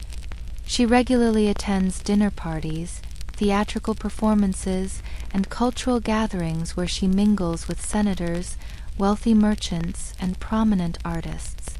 These occasions require sophisticated social skills, the ability to navigate complex political undercurrents, to engage in cultured conversation without appearing to compete with male intellectual authority, to provide entertainment and companionship while maintaining appropriate boundaries. Her success in these situations depends on a combination of natural intelligence, careful training, and constant attention to the subtle social cues that govern elite Roman society. The women working in the Subura, by contrast, have little opportunity for such social participation. Their interactions with clients are typically brief and focused entirely on physical services. They have no access to the cultural events that define respectable Roman society, no opportunity to develop the social connections that might improve their circumstances, no realistic hope of transcending the narrow confines of their neighborhood and profession. Their world remains bounded by the immediate necessities of survival and the limited possibilities available to those at the bottom of the social hierarchy. The economic dimensions of these contrasts reveal the vast differences in earning potential and financial security that separated different levels of Roman sex work. A successful courtesan like Cytheris might receive gifts worth more in a single evening than a common prostitute could earn in a year. Her jewelry, clothing, and household furnishings represent accumulated wealth that provides security against future uncertainties. She can afford to be selective about clients, to refuse relationships that seem dangerous or demeaning, to invest in education and cultural activities that enhance her long-term prospects. The meretresses of the working districts, however, operate within much tighter economic constraints. Their earnings are limited by their clients' modest resources and the intense competition from other women in similar circumstances. They cannot afford to be choosy about customers or to refuse business during peak demand periods. Their income must cover not only immediate necessities like food and shelter, but also the taxes and fees required by their legal status. They have little opportunity to accumulate savings or invest in improvements that might enhance their earning potential. For enslaved sex workers, of course, the economic dimensions are entirely different. They receive no direct compensation for their labor and have no control over the profits generated by their activities. Their economic value is determined entirely by their owners, who may sell them, lease them to other establishments, or dispose of them in whatever manner seems most profitable. They exist within an economic system that treats them as commodities rather than human beings, with no rights to the wealth their bodies generate and no legal standing to challenge their exploitation. The housing conditions that reflect these economic disparities provide perhaps the most vivid illustration of the contrasts we are exploring. Cytheris's villa represents the pinnacle of Roman domestic luxury. Spacious rooms designed for comfort and entertainment, beautiful decoration that reflects cultivated taste, amenities like private baths and gardens that most Romans could never afford. Her home serves not just as a place to live, but as a setting for the sophisticated relationships that define her profession, a stage upon which she can display her culture, wealth, and refinement to maximum advantage. The registered prostitutes of the working districts typically rent small rooms in multi-story apartment buildings. These spaces are functional but cramped, with limited natural light and minimal privacy.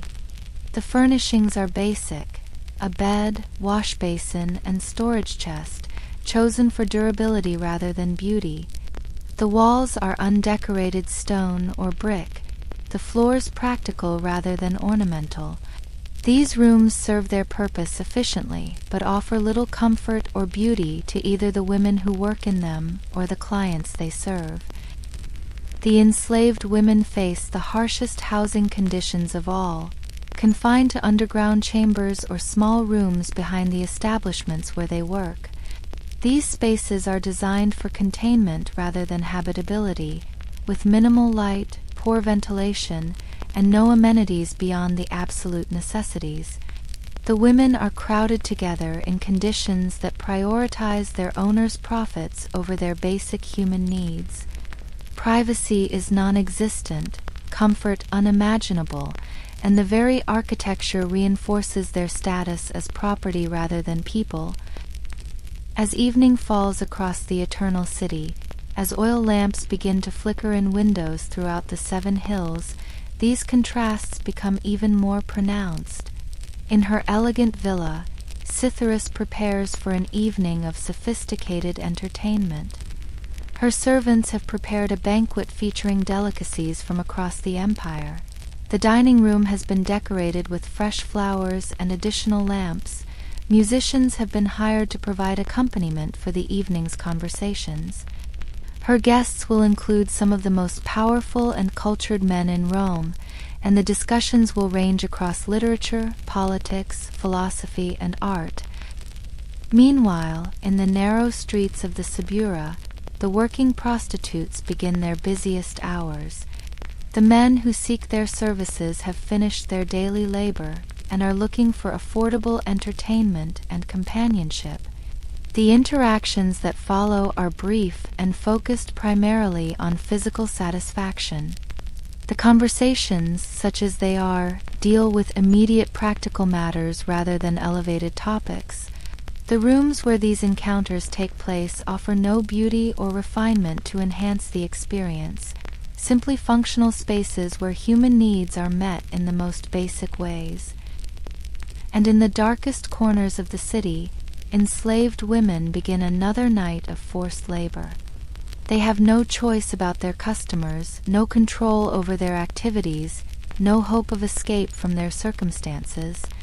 They exist at the absolute bottom of Roman society's hierarchy, their lives entirely subordinated to others' pleasure and profit. The contrast between their experience and that of women like Cytheris illustrates the extreme inequalities that characterized ancient societies and the ways in which similar activities could lead to vastly different life outcomes depending on circumstances of birth, law, and fortune. Yet even as we observe these stark contrasts, we must remember that all of these women, from the most degraded slave to the most elevated courtesan, shared fundamental human experiences of hope and fear, pleasure and pain, dignity and vulnerability. They all navigated systems that limited their choices while seeking to create meaning and security within whatever constraints they faced. Their stories remind us that human societies have always created hierarchies of privilege and exploitation, but also that individuals have always found ways to assert their humanity even within the most restrictive circumstances. As we prepare to leave the marble halls and narrow streets of ancient Rome, carrying with us these images of silk curtains and stone corners, of luxury and deprivation existing side by side in the same great city, we might reflect on the enduring human capacity for both cruelty and kindness, both exploitation and genuine care. The Roman system of regulated prostitution created vast disparities in experience and opportunity, but it also provided frameworks within which some women could achieve remarkable success and security. The same society that enslaved thousands of women for sexual exploitation also produced relationships of mutual affection and respect between courtesans and their patrons. These contradictions remind us that human history resists simple moral judgments, that societies capable of great achievement in art, law, and culture can simultaneously maintain systems of profound injustice, that individuals can transcend the limitations of their circumstances while remaining embedded in structures that constrain others' possibilities. In the gentle shadows of this Roman evening, as the sounds of the great city fade into the rhythms of rest and dream, we carry with us both admiration for human resilience and sobering awareness of the long history of inequality that has shaped so many lives across the centuries.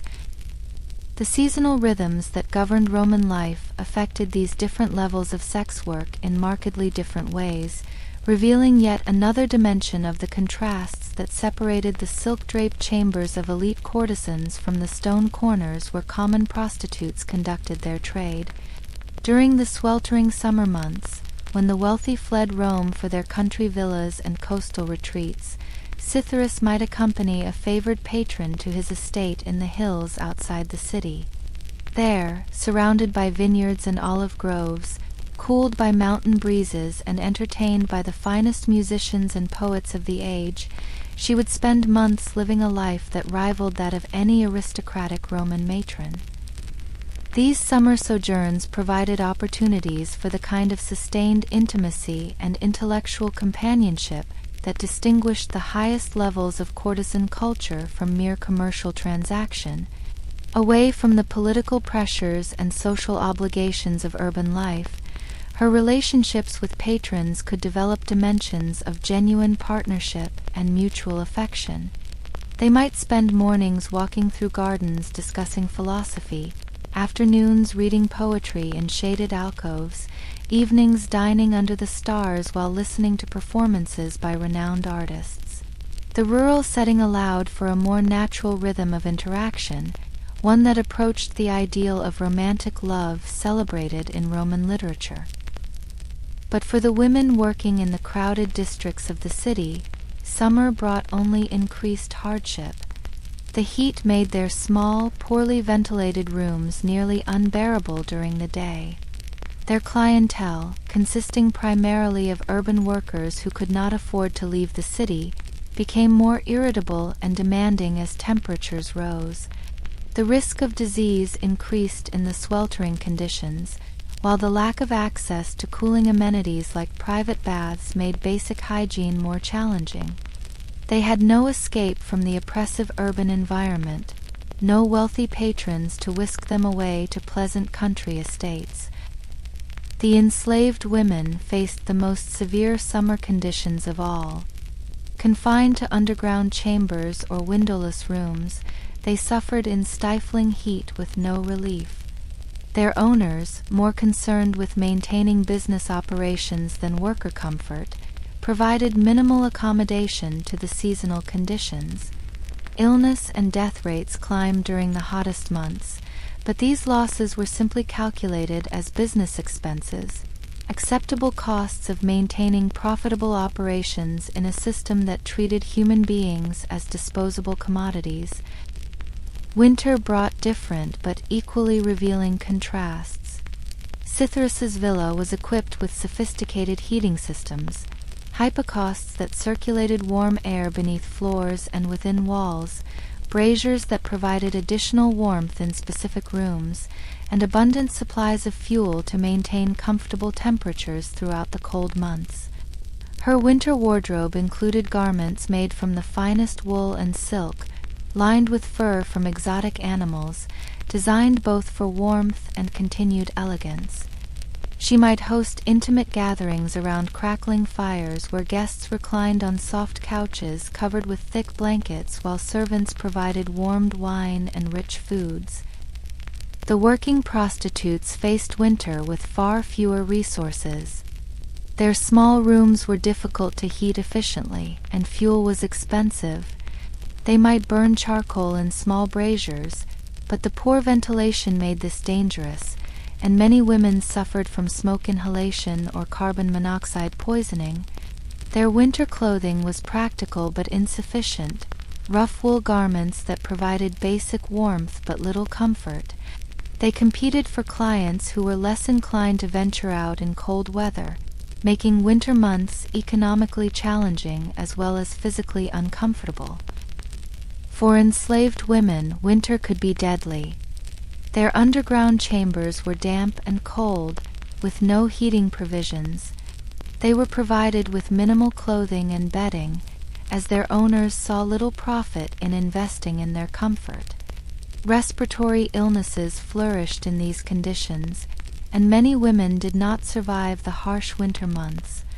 Those who did often emerged weakened and ill, their value as commodities diminished by the effects of prolonged exposure to cold and damp. The aging process affected women at different levels of this hierarchy in dramatically different ways, revealing perhaps the most poignant aspect of these contrasts. Cythrus, with her access to the finest cosmetics, medical care, and leisure time for maintaining her health, could expect to remain attractive and desirable well into her 30s and perhaps beyond. Her intellectual accomplishments and cultural sophistication might even enhance her appeal as she matured, offering patrons the pleasure of companionship with a woman of experience and wisdom. If she managed her finances carefully and maintained good relationships with powerful patrons, she might transition gradually into a role as a hostess and cultural arbiter, continuing to wield influence even as her purely physical attractions began to fade. The trajectory was far different for common prostitutes, whose youth and physical beauty represented their primary assets in a competitive marketplace. By their late 20s, most found their earning potential beginning to decline as younger women entered the profession and clients showed preference for novelty. They had few opportunities to develop alternative skills or income sources, and the physical demands of their work often left them prematurely aged and worn. Without the resources to maintain their appearance or the cultural accomplishments to offer other forms of value, many faced destitution as they aged beyond their marketable years. For enslaved women, aging meant simply a transition from one form of exploitation to another.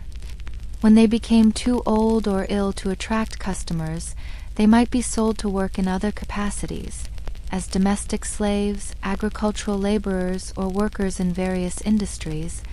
Their owners had no sentimental attachment to them and no obligation to provide for their welfare in old age. They might be cast out to fend for themselves, sold to buyers who specialized in extracting the last remnants of value from aging slaves, or simply abandoned to die when they were no longer profitable. The medical care available to these different groups of women provides another stark illustration of inequality. Cytheris had access to the best physicians in Rome, men trained in Greek medical traditions who understood anatomy, disease, and treatment with sophisticated precision. Her wealth allowed her to purchase exotic medicines imported from distant provinces, to receive treatments in luxurious settings that promoted healing, and to take time for recovery when illness struck. She could afford preventive care, regular health maintenance, and prompt treatment for any conditions that arose. Common prostitutes relied primarily on folk remedies and the ministrations of local healers whose knowledge was limited and whose services were affordable to those with modest means. They might visit temples dedicated to healing deities, seeking divine intervention for ailments that human medicine could not address. They often worked while ill, unable to afford the luxury of rest and recovery. Many suffered from conditions that could have been easily treated with proper medical care, but became serious or chronic due to neglect and inadequate treatment. Enslaved women had access only to whatever medical care their owners deemed economically justified. If treatment was likely to restore their earning capacity, they might receive basic medical attention. If not, they were left to recover or die according to their natural resilience. Their owners calculated medical expenses against potential future profits, making coldly rational decisions about which women were worth the investment in treatment. Preventive care was non-existent, and chronic conditions were ignored unless they interfered with immediate productivity. The social connections and support networks available to women at different levels of this hierarchy shaped their daily experiences in profound ways. Cytheris moved within circles that included not only wealthy patrons but also other successful courtesans, artists, writers, and cultural figures who formed a kind of alternative aristocracy based on talent and achievement rather than birth. These relationships provided emotional support, practical assistance, and opportunities for collaboration that enriched her life beyond its purely commercial dimensions. She might form genuine friendships with other women in similar circumstances, sharing advice, resources, and companionship that helped offset the isolation that could affect those whose lives existed largely outside conventional social structures. The registered prostitutes of the working districts formed their own communities of mutual support, but these networks operated under much more constrained circumstances. They might share information about dangerous clients, pool resources during times of particular hardship, or provide care for each other during illness. But their relationships were often strained by competition for the same limited pool of customers, and their poverty made it difficult to provide substantial assistance to those in need. The bonds between them were real but fragile, subject to the pressures of economic survival that could override solidarity and mutual aid. Enslaved women had the least access to supportive relationships, as their confinement and constant supervision made it difficult to form lasting connections even with others in similar circumstances. They might offer each other comfort during brief moments of privacy, share whispered consolation in their cramped quarters, or provide small acts of kindness when possible. but the systematic dehumanization of their condition made sustained relationships challenging, and their owners often deliberately prevented the formation of bonds that might lead to collective resistance or escape attempts. The legal protections and recourse available to these different groups of women reflected the broader inequalities of Roman society, while also revealing the complex ways in which law attempted to regulate sexual commerce. Cytheris, despite her marginal social status, had significant legal rights by virtue of her wealth and connections.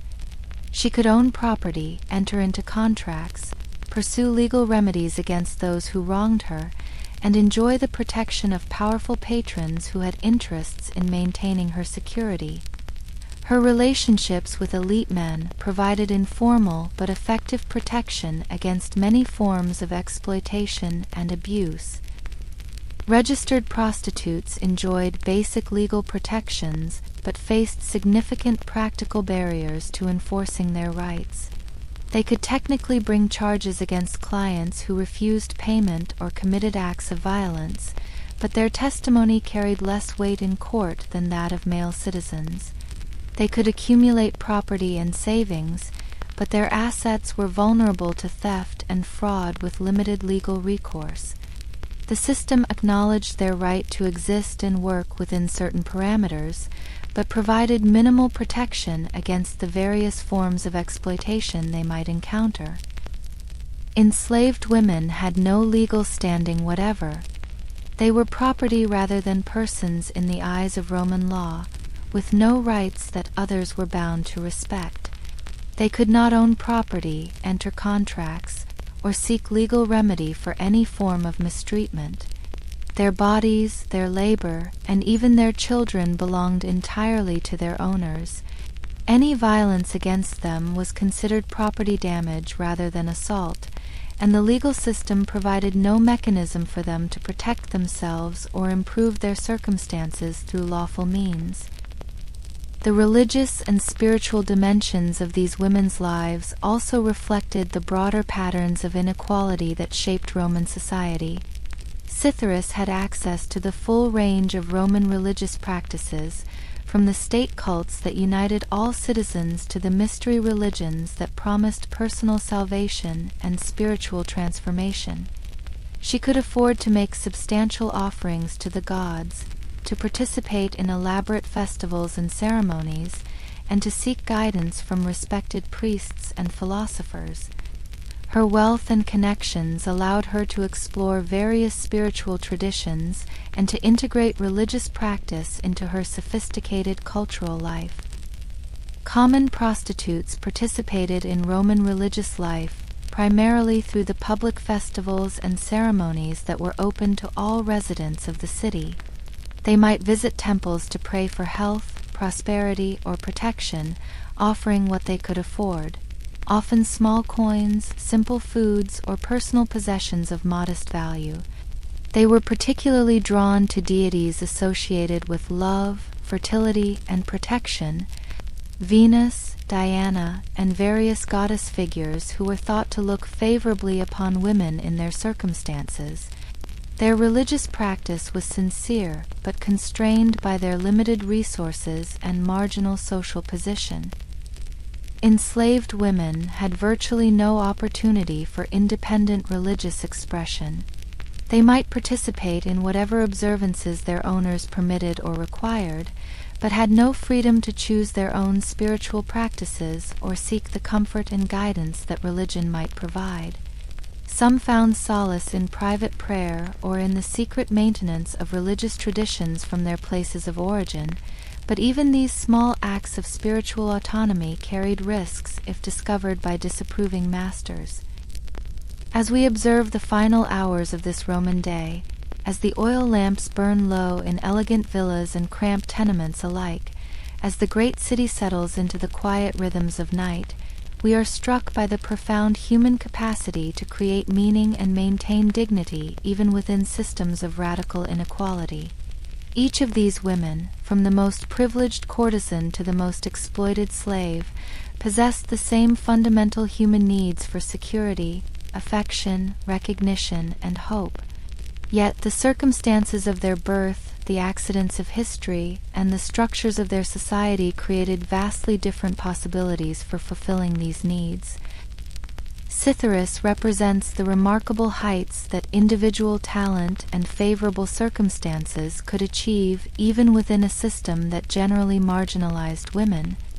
Her story demonstrates that exceptional individuals could sometimes transcend the limitations of their social positions, creating lives of genuine fulfillment and influence. But her success depended on a combination of natural gifts, educational opportunities, and social connections that were available to very few. Her achievements, remarkable as they were, could not be easily replicated by others who lacked her advantages. The common prostitutes of Rome's working districts embodied the struggles of ordinary people seeking survival and dignity within constrained circumstances. Their lives were neither as glamorous as Cytheris's nor as desperate as those of enslaved women, but represented the more typical experiences of those who found themselves in this profession.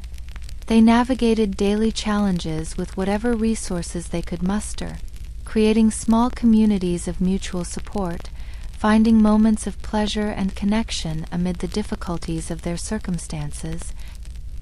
And the enslaved women remind us of the darkest possibilities of human societies, the capacity for systems of exploitation so complete that they reduced human beings to mere commodities. Their experiences challenge us to confront the uncomfortable realities of how prosperity and civilization can coexist with brutality and dehumanization. Their suffering was not incidental to Roman greatness, but integral to the economic and social structures that made that greatness possible. In the gentle darkness that now embraces the eternal city, as we prepare to leave these ancient streets and return to our own time, we carry with us both the inspiration of human resilience and the sobering awareness of human cruelty. The contrasts we have witnessed between silk curtains and stone corners, between luxury and deprivation, between agency and exploitation, remind us that the conditions of human life are shaped not only by individual choices but by the social structures and historical circumstances that create the frameworks within which those choices must be made. As we drift now through the gentle twilight that separates the ancient world from our own time, let us pause to reflect on the remarkable journey we have shared together. We have walked the dusty streets of Babylon with Shamhat, feeling the rhythm of her daily prayers and the careful negotiations that sustained her existence.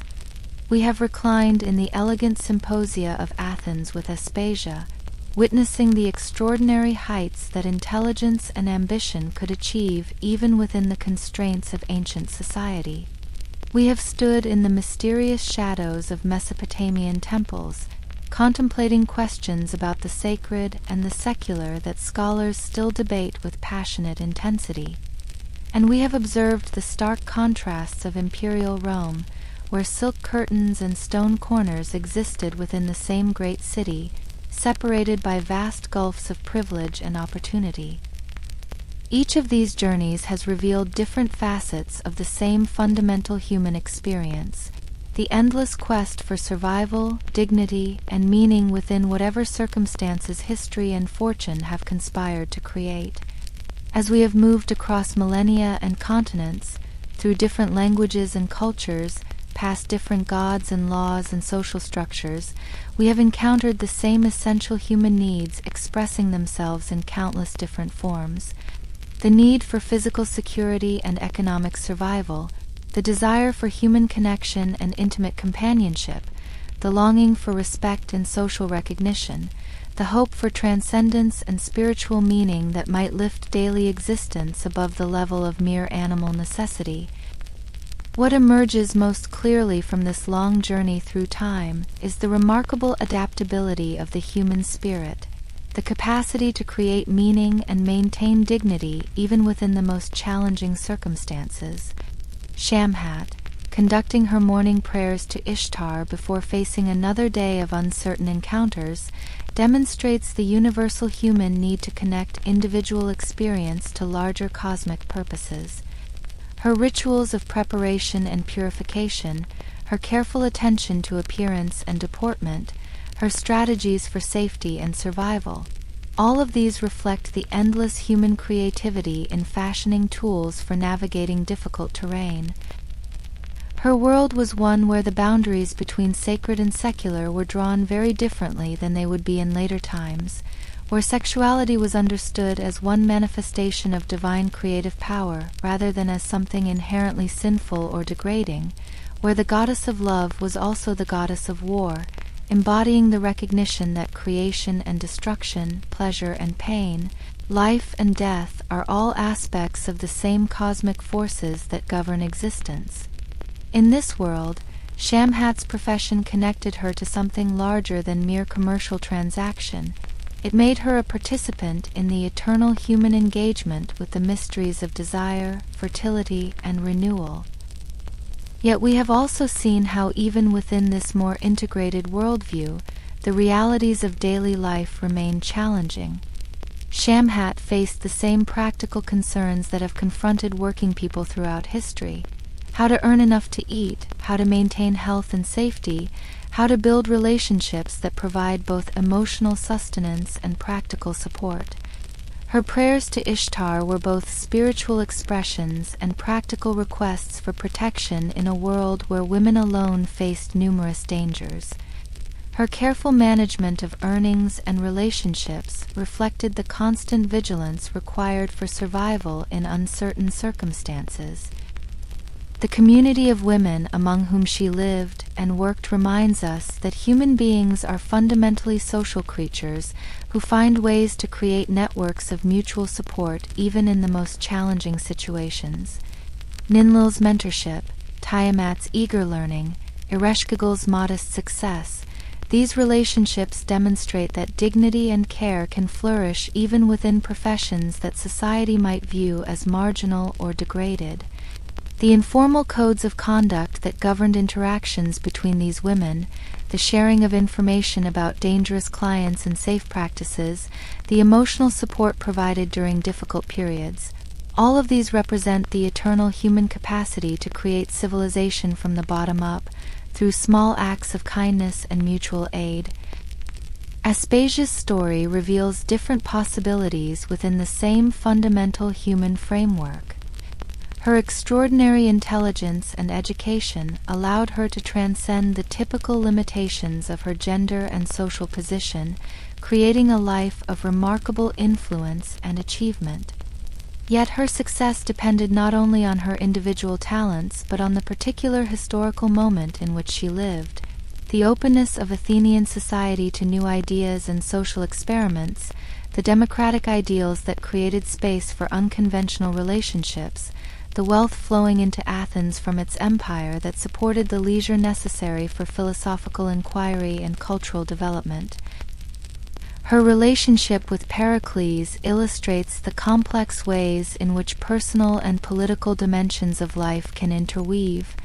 Their partnership was simultaneously a love affair and an intellectual collaboration that helped shape one of history's most creative periods.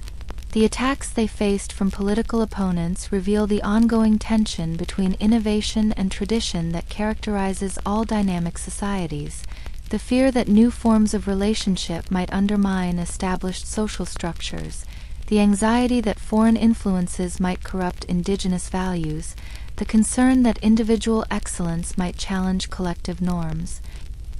Yet Aspasia's salon became a crucible where some of the most important ideas in Western history were forged.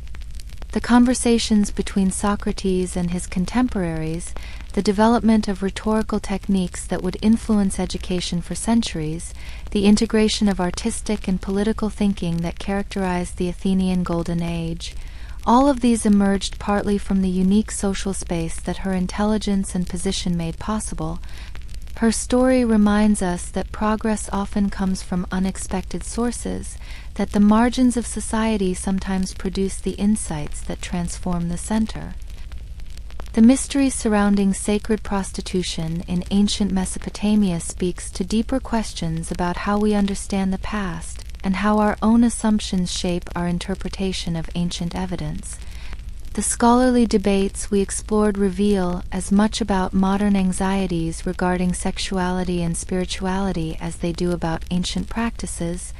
The tendency to either romanticize or condemn ancient customs reflects our ongoing struggles to integrate physical and spiritual dimensions of human experience.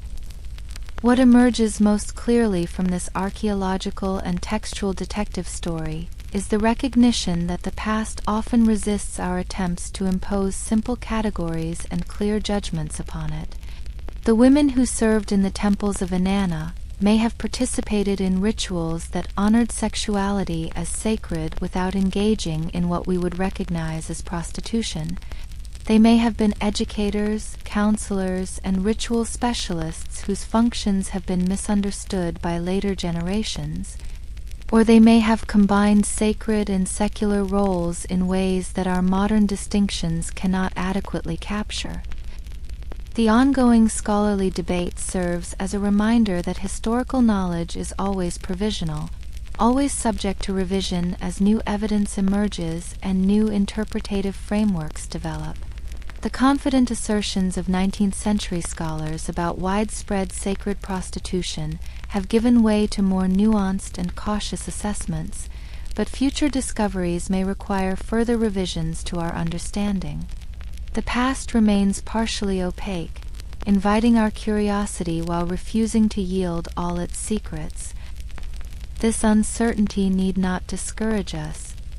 Indeed, it reflects something profound about the nature of human experience itself, the ways in which individual lives unfold within cultural contexts that provide both meaning and constraint, the complexity of relationships that resist simple categorization, the interplay between structure and agency that shapes all human stories. The women of ancient Mesopotamia, whatever their specific roles may have been, lived lives of genuine complexity and depth. They were not merely symbols in our scholarly debates, but real human beings who loved and suffered, hoped and feared, created meaning within whatever circumstances they found themselves. The stark contrasts we witnessed in imperial Rome reveal, perhaps most clearly, the capacity of human societies to create systems of radical inequality, while maintaining the fiction that all participants share in common social values. The distance between Cythera's silk-draped villa and the stone corners where enslaved women were forced to work represents more than mere economic disparity. It reflects fundamentally different understandings of human worth and dignity.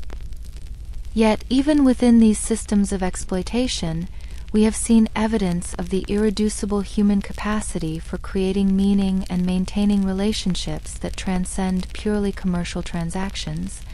Cythera's intellectual partnerships with her patrons, the mutual support networks among working prostitutes, even the small acts of kindness that occasionally passed between enslaved women. All of these demonstrate that human dignity cannot be entirely eliminated even by the most oppressive systems. The Roman legal framework that attempted to regulate these relationships reveals both the sophistication and the limitations of ancient approaches to social organization. The detailed categories and classifications, the careful attention to different types of sexual commerce, the provisions for taxation and legal protection, all of these reflect a society that took seriously the challenge of managing complex social phenomena. Yet the law could not eliminate the fundamental vulnerabilities and inequalities that shaped most women's experiences in this profession. The seasonal and life cycle changes that affected these women differently depending on their social position remind us that individual human stories always unfold within broader patterns of natural and social rhythm. The wealthy courtesan who could escape to country villas during the oppressive summer heat enjoyed privileges that were unimaginable to the enslaved woman confined to underground chambers. The aging process that might enhance a cultivated woman's appeal through increased wisdom and experience could spell economic disaster for those whose value depended entirely on youthful beauty. These patterns reveal the ways in which seemingly personal experiences, aging, illness, seasonal changes, are always also social and political phenomena. The meaning and impact of natural processes depend heavily on the resources and relationships available to individuals as they navigate life's inevitable transitions. Biology becomes destiny only within specific cultural and economic contexts that either amplify or mitigate its effects. As we reflect on these four different windows into the ancient world, we begin to see common threads that connect experiences separated by thousands of years and miles, the universal human need for safety and security in an uncertain world, the desire for relationships that provide both practical support and emotional connection, the longing for recognition and respect from one's community, the search for meaning that transcends the immediate necessities of survival.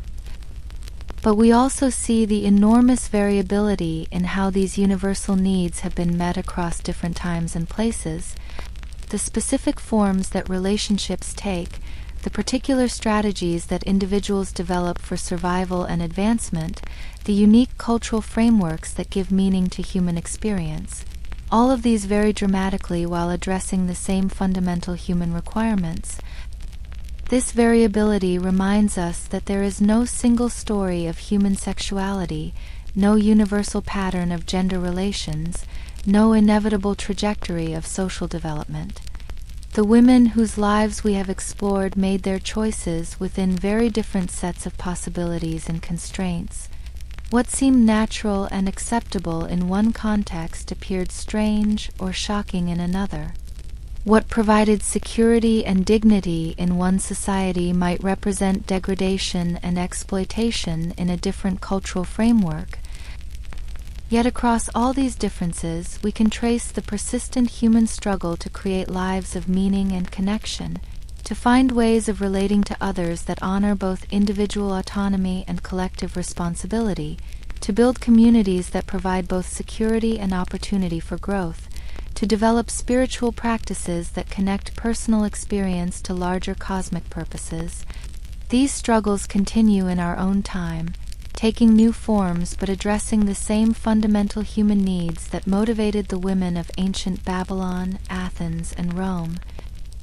The modern world has created its own forms of sexual commerce, its own hierarchies of privilege and exploitation, its own debates about the relationship between sexuality and spirituality, dignity and degradation, the legal frameworks that govern these relationships, the social attitudes that shape public discussion, the economic forces that drive individual choices. All of these reflect our ongoing attempts to manage the same tensions and contradictions that ancient societies faced. Understanding the historical depth of these issues does not provide simple solutions to contemporary challenges, but it does offer perspective on their complexity and persistence.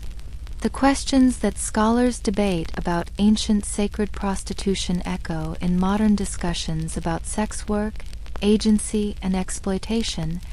The contrasts between elite and common experiences in Roman times find parallels in contemporary inequalities. The survival strategies developed by women in ancient Babylon remain relevant for anyone navigating difficult economic and social circumstances. Perhaps most importantly, the historical perspective reminds us that current arrangements are neither inevitable nor permanent. Human societies have organized relationships between sexuality, spirituality, and commerce in countless different ways. The specific forms that dominate our own time represent choices made within particular historical circumstances rather than natural laws that must be accepted without question. This recognition opens space for imagining different possibilities, for working toward arrangements that better serve human dignity and flourishing. The women whose stories we have shared tonight also remind us of the importance of listening to voices from the margins, of recognizing that those whose experiences are often dismissed or ignored may have important insights about the nature of human relationships and social organization. Their perspectives, preserved in fragmentary form through ancient texts and archaeological remains, offer alternative viewpoints on questions that remain central to human experience. Their lives were shaped by systems they did not create and could not easily change, yet within those constraints they found ways to exercise agency, to care for one another, to create beauty and meaning. Their resilience in the face of difficulty, their creativity in developing survival strategies, their capacity for maintaining human connection despite social marginalization, all of these qualities remain relevant and inspiring across the centuries that separate us from them. As we prepare to leave these ancient worlds behind and return to the quiet of our own present moment, we might carry with us a deeper appreciation for the complexity of human experience across time and culture. The recognition that people have always found ways to create meaning within whatever circumstances they faced. The understanding that dignity and worth are not determined by social position or economic status, but by the irreducible humanity that connects all people across time and space. The gentle rhythm of these ancient lives, the daily rituals of preparation and prayer, the careful negotiations of survival and relationship, the small moments of kindness and connection that illuminated even the most difficult circumstances, these rhythms continue to echo in our own time. In the care we show for one another, in the communities we build, in the meaning we create from the raw materials of existence, we participate in the same eternal human project that motivated Shamhat and Aspasia, that inspired the unnamed women of Mesopotamian temples, that sustained both Cythera and the enslaved women of Rome. Tonight, as you settle into the comfort and security of your own bed, surrounded by the protections and privileges of modern life, you might reflect on the long journey that human societies have traveled, the gradual expansion of rights and opportunities, the slowly growing recognition of human dignity across lines of gender, class, and circumstance, the ongoing work of creating social arrangements that better serve the flourishing of all people. This work remains incomplete, as it always has and perhaps always will. But the stories we have shared remind us that progress is possible, that individual courage and creativity can sometimes transcend the limitations of their time, that small acts of human kindness and connection can create ripples that extend far beyond their immediate circumstances. In honoring the memory of these ancient women, in seeking to understand their lives with accuracy and compassion, we continue the eternal human conversation about dignity, meaning, and the possibilities for creating more just and humane ways of living together. And so, as the last echoes of ancient voices fade into the gentle silence of this peaceful night, as the images of dusty Babylonian streets and marble Athenian columns, of mysterious temples and Roman villas dissolve into the darkness behind closed eyes, you are invited to rest in the knowledge that you are part of this great continuing story, that your own choices and relationships, your own struggles and achievements, your own capacity for creating meaning and connection add new chapters to the ancient human tale of seeking dignity and purpose within the beautiful and difficult gift of existence. Sleep now, gently and peacefully, carrying with you the wisdom of ages and the comfort of knowing that the human journey continues, that each new day brings opportunities to honor the best of our shared heritage while working toward possibilities that previous generations could only dream of. In your dreams tonight, may you find the peace that comes from connection to something larger than yourself, the rest that comes from understanding your place in the long story of human courage and creativity, the comfort that flows from recognizing the threads that connect all seekers across time in the endless quest for meaning, dignity, and love,